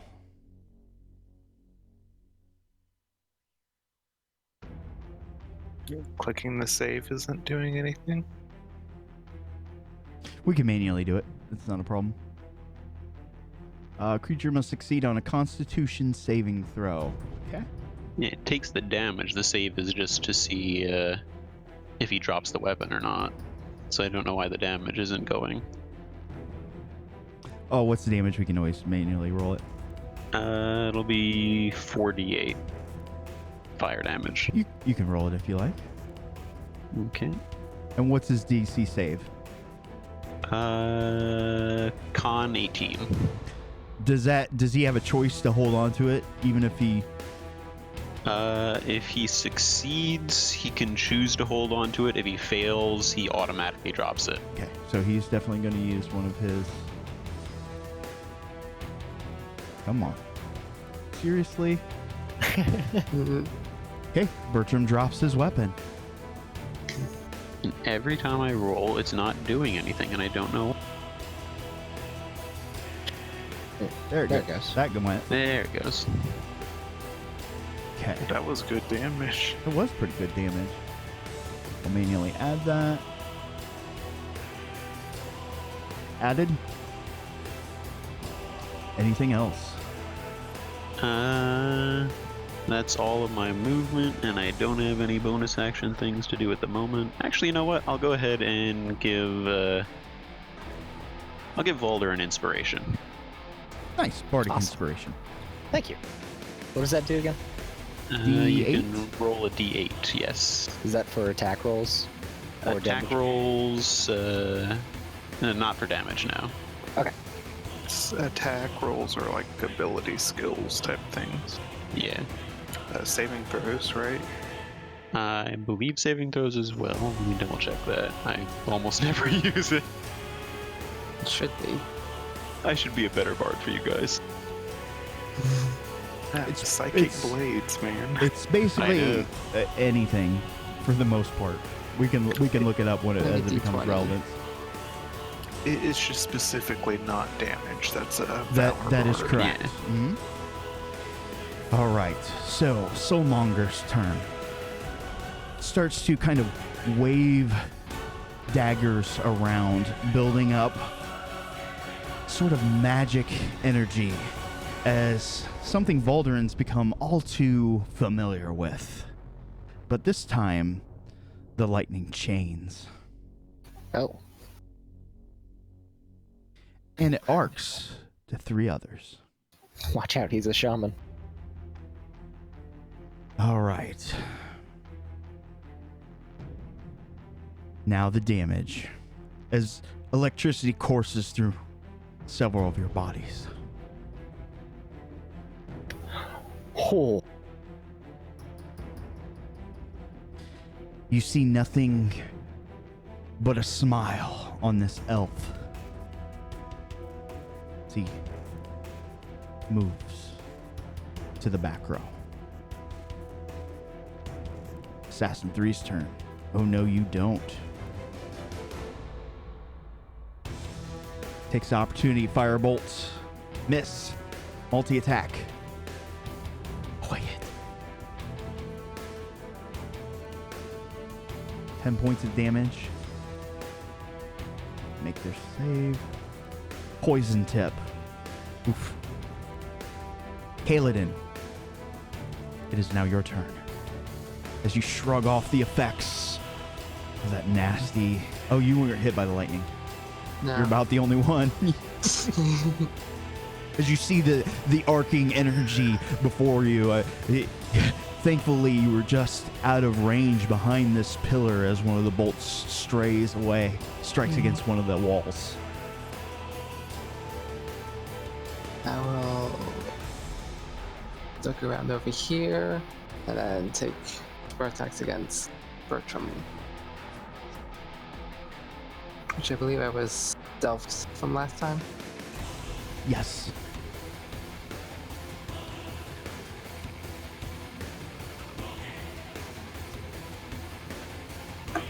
And that's a hit. Yeah. Now I got this.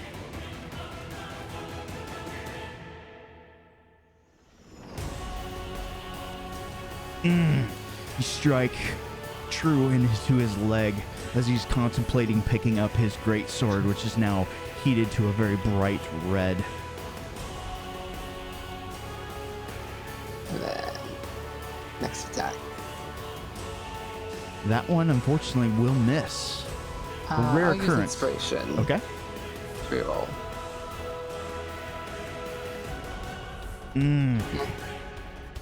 Unfortunately, the gods are not favoring that attack.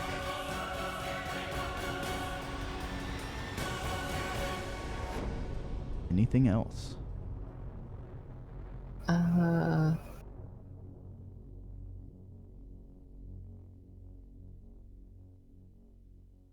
I'll stay there. Okay. Phaley, your turn.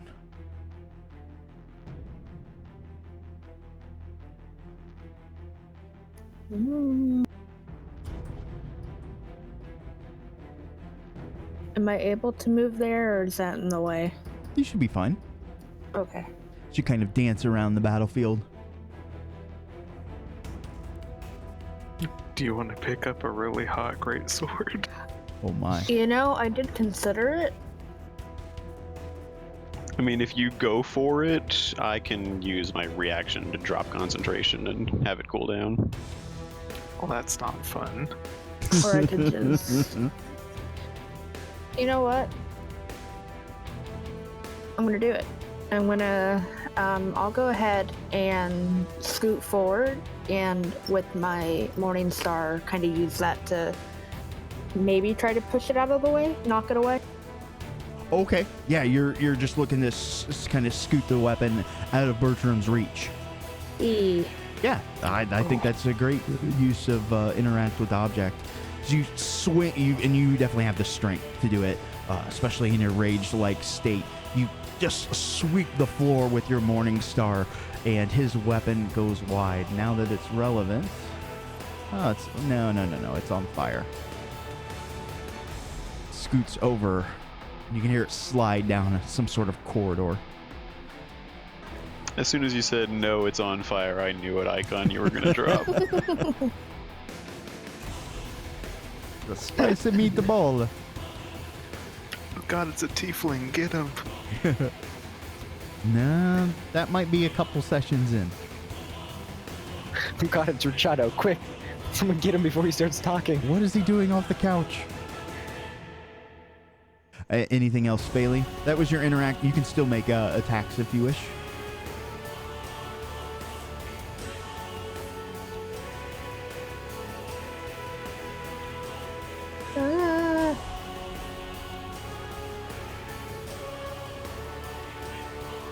If I go up to engage him, I can then disengage and scoot back, right? I think goblins have disengage as I a bonus think I action. can. Yes, yes, you do. Cool. I'm gonna pew. A stab and stab. Nice. You just whack him once with your Morning Star in the shin. Ooh, for some good damage too. He's gonna feel that. Do I still get a second, or was that my? You can't. So yeah, you have multi-attack. Yes. So you should have a second attack. Right. I wasn't sure if using the Morning Star to move the sword counted for. Nope, that's just kind of your one free interact with an object there. Thought it was really cool.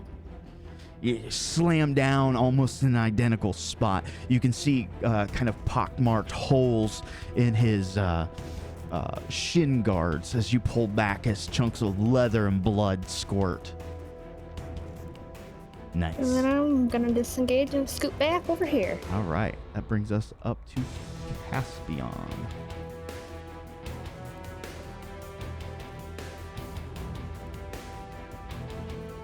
Alrighty, well,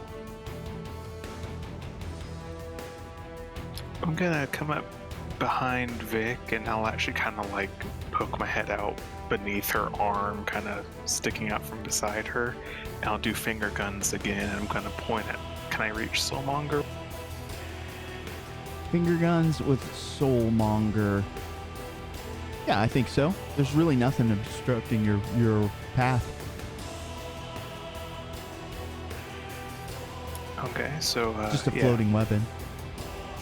So underneath Vic, to your side, you'll just see a little burst of fire as it goes to Soulmonger. Nice. Nearly catching her hair afire, but still misses. Bleh. Tis unfortunate. Okay. Then bonus action, hide behind my dummy thick companion. No. Alright, Assassin 2. Here. Gonna move down. Not target that, target this one.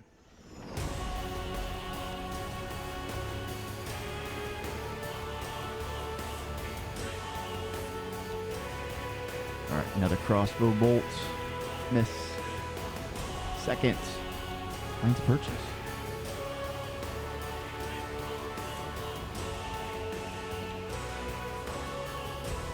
Okay. That goes to Assassin 1. He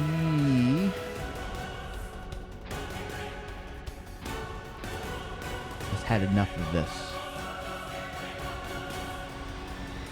Unless someone actively chases after him, he will be removed from the battle next round.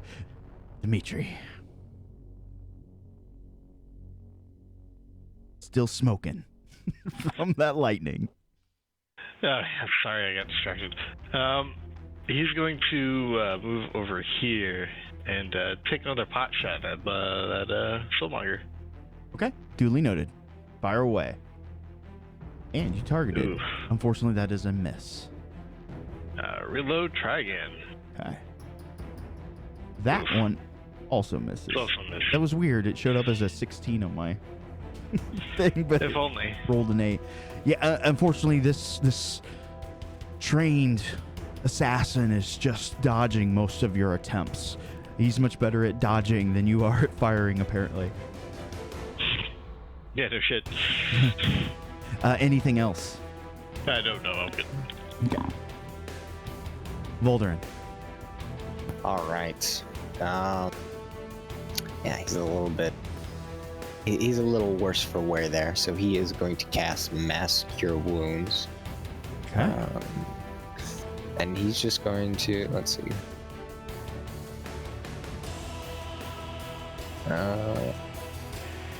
Not touching it. Probably a good time for this spell. Yeah. That lightning was a dirty trick. Thank goodness That you had is- taken one of them out. Right. All right. I think it's only us three who are hurt. Yeah. Okay. Yeah. And he will cast. All right, you tap into the power of your god, spreading the word and deed and healing magic. 19 points back for everybody. All Well, right. those And then as a targeted. bonus action, he is going to move his weapon over Okay. to the soulmonk. He is going to attack.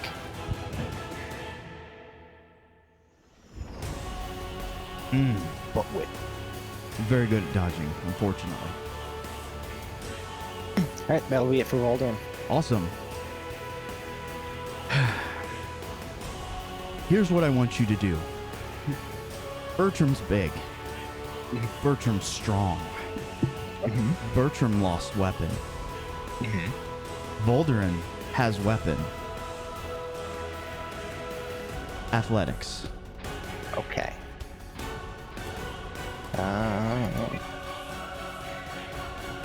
If I can find it, hold on.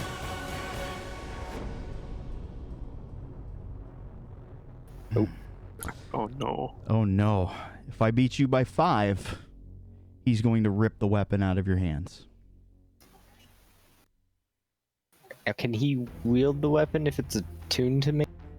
He can't use the magical properties, but he can still use it as a beating stick. Okay.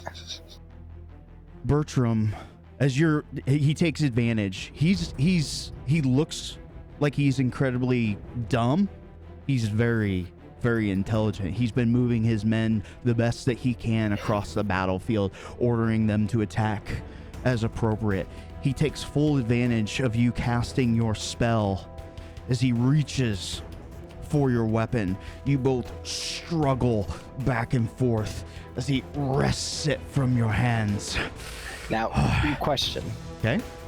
Would that be considered an attack against me? Yes? Okay. So I'm going to use Wrath of the Storm, Okay. and I'm going to rebuke him, Okay. and he has to make a DC 16 Dex save.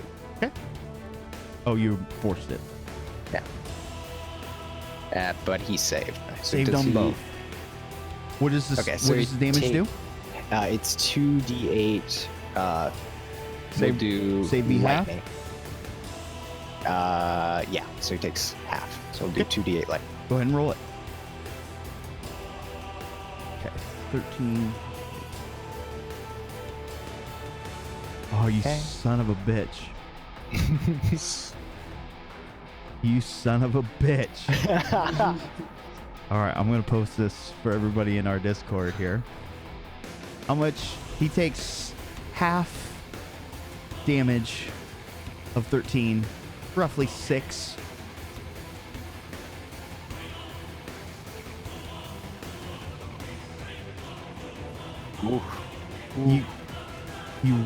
He fights you tooth and nail as the magical energies start to build up in your weapon. He wrests control of it as a magical burst slams into his chest. dropping him to his knees, then belly. At this point, we're going to try to wrap things up, so to speak. One of the assassins is going to escape. This soulmonger, not looking so good. If you guys wanted to subdue it, you certainly have the powers to do so. If you want to remove the threat, you may do so. We'll put it to a vote. Check is to keep alive. X is to end him.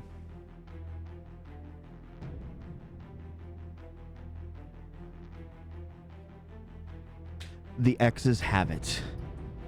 You extract justice upon the last soulmonger. Bertram, he's lying there, defeated, barely breathing. And with his last breath, you hear, I am Bertram. I am invincible.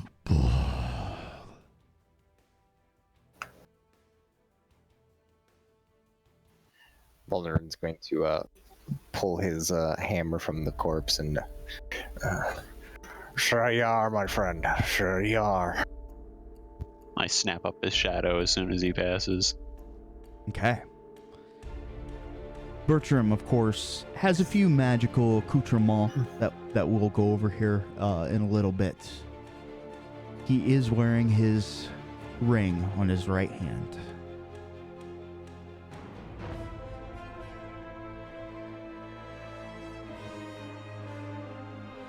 I'm gonna take this time to duck out for the night. Go to bed. See you, man. See ya. Have a good night. Yeah, dude.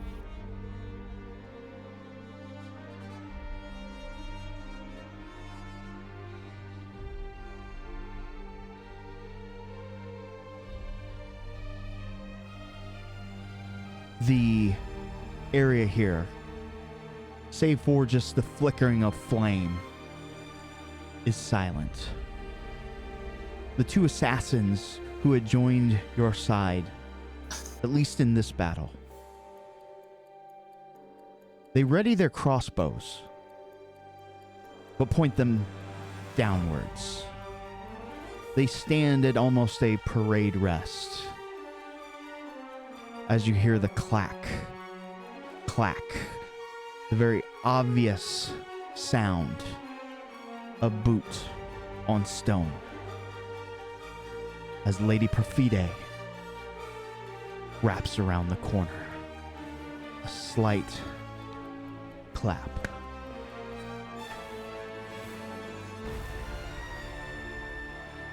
Very good.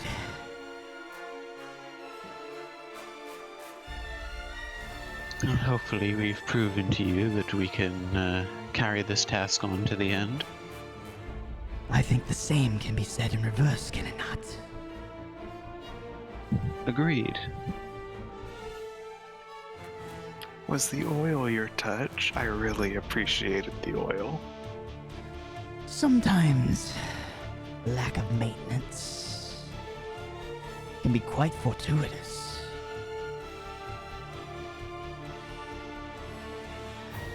I thank you for sparing at least 2 of my men.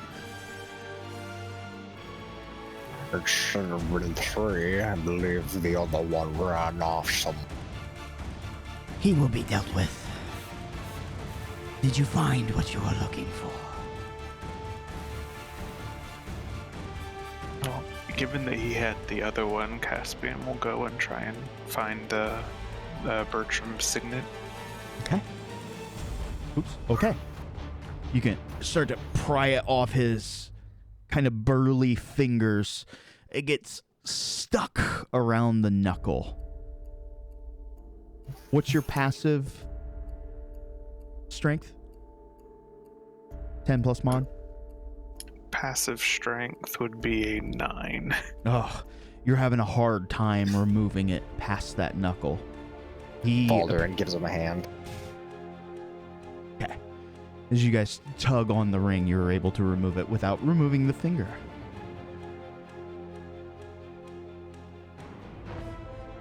So Caspian will kind of hold it up, catch the light with it, show it to Perfide, and then slip it into his pocket with the other one. I think that a fine payment.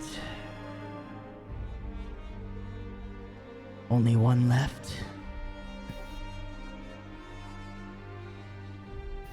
We haven't paid the cool visit to get hers yet. Hello.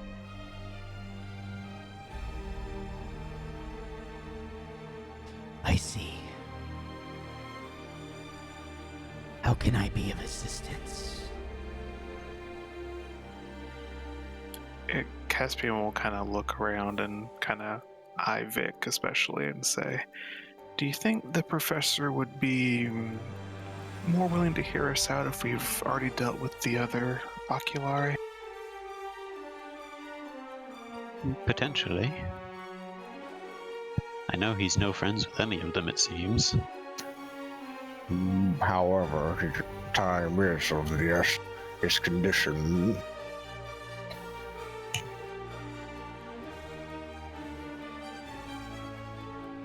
It's true. I don't want him to suffer. I just wondered if it might be more prudent to go ahead and deal with the slasher before we attempt to make our move. There is also something to be said about striking while the iron is hot. If we tarry too long, then the slasher will have time to prepare his defenses. They will know we've turned on the offensive. What say you, Madam Profite? Do you have any insight in our current predicament? I can lead you to his den, but even I can't point you to the man.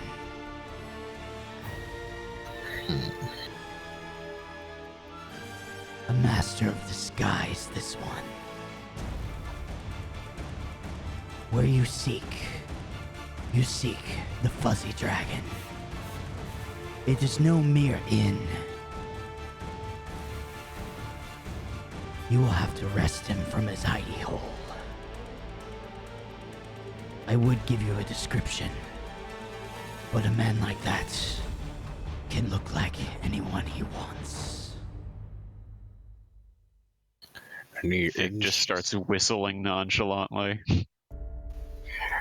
Any insight into what might wrest this rat from his hovel?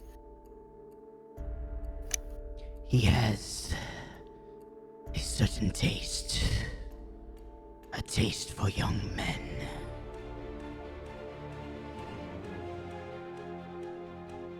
Balder's gonna kind of ponder to himself. He's gonna say, I'm not comfortable with using the lad over there as bait. I wasn't referring to bait. I was referring to his meals. Balder's gonna kind of look a little bit disturbed by that revelation. Caspian will just bite his thumb and you can almost see this thought bubble above his head. What's worse, vampire grandma or slasher camp? It's hard to say.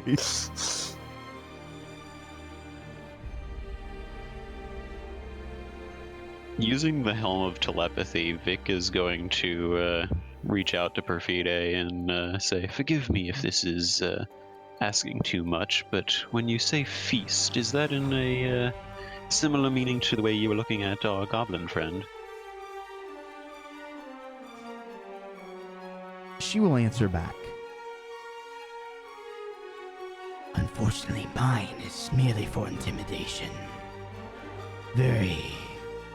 Under very few circumstances would I actually enact such a cruel, unusual punishment.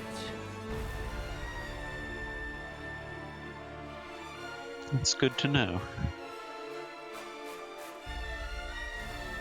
Well, while some of us work on flushing the slasher out of his den, I don't think that'll be as quickly done as it was to find Bertram. Maybe one or two of us could go and deliver Zakul his nightcap. Aye, that may be the best.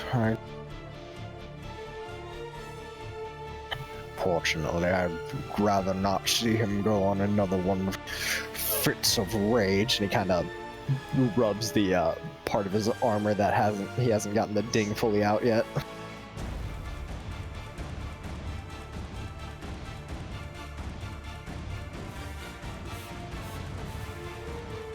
Okay. All right. Well, if it's pretty young man hanging out at the tavern it is to be, then I have to go do my makeup. Listen, in the meantime, I suppose we shall have to see perhaps around here if we can find a potion for Zakul. And then telepathically I'll... who was it that said nightcap? Caspian? Caspian, I'll reach out to you and say, she doesn't know about Kiev. Let's try to keep it that way. His head just ducks kind of behind you, and he doesn't say anything. I offer one word of advice. If you're going after the slasher, you must know this. He can be anyone, anything, make you believe. Be cautious.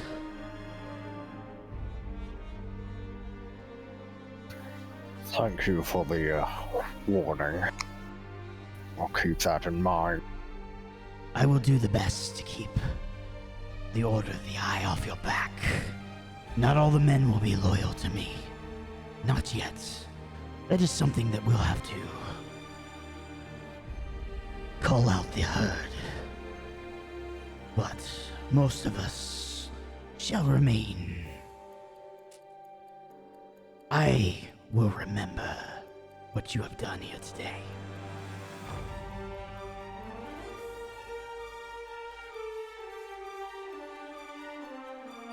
Hopefully this is the beginning of a beautiful alliance.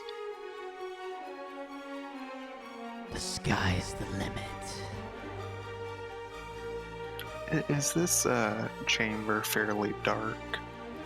Oh, well, except for the big torch that's in the center. Okay, so there's not like the roof's not covered in shadows or anything. And the flaming Rachado in the north. I mean, it's dim light in a lot of places, but if you look up, you can see the corners of all the rooms, or of all the corners of this room. Also, I feel the need to interject. Is there any other kind of Rachado? Lol.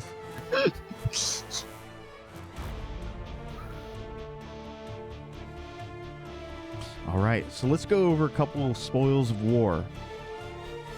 Bertram. Oh, I did want to ask real quick. Mm-hmm. I know what a soulmonger is, but did they stand out to Vic at all?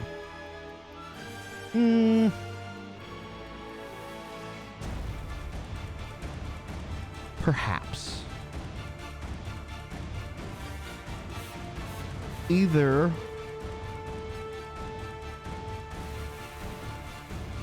send me a whisper in maybe thinking why Vic might know a little bit about this. How's that? Okay. Whisper or Discord. Oh, that one's fine. Okay. Does it have to do with religion? Sort of. Kind of. Oh, I don't know personally, so I was trying to think if I could roll for that. That chain lightning, though. Yeah, go ahead and drop your religion in the bucket. You're gonna need a pretty sizable roll, though. Oh, I'm sure it's terrible. That's what I put the +2 in.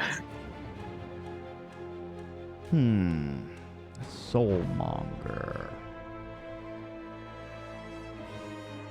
I mean, they look kind of like really... You can tell they're elven blood. but they don't really resemble Kaladin. As far as maybe they have something to do with some of the stories that you've been recently hearing about, but you couldn't say so with any sort of certainty.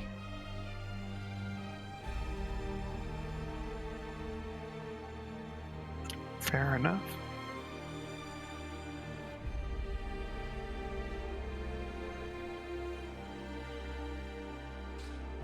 Couple loose ends. Bertram didn't have much in the way of armor. He was pretty much all offensive. His greatsword is very magical.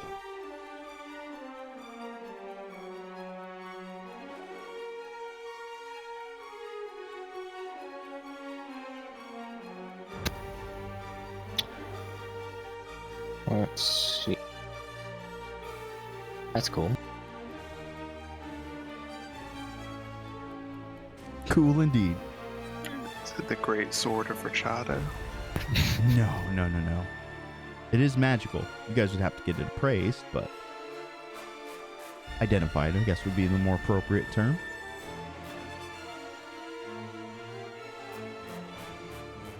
Oh, and at this point, it would no longer be a flaming hot Cheeto. That is correct.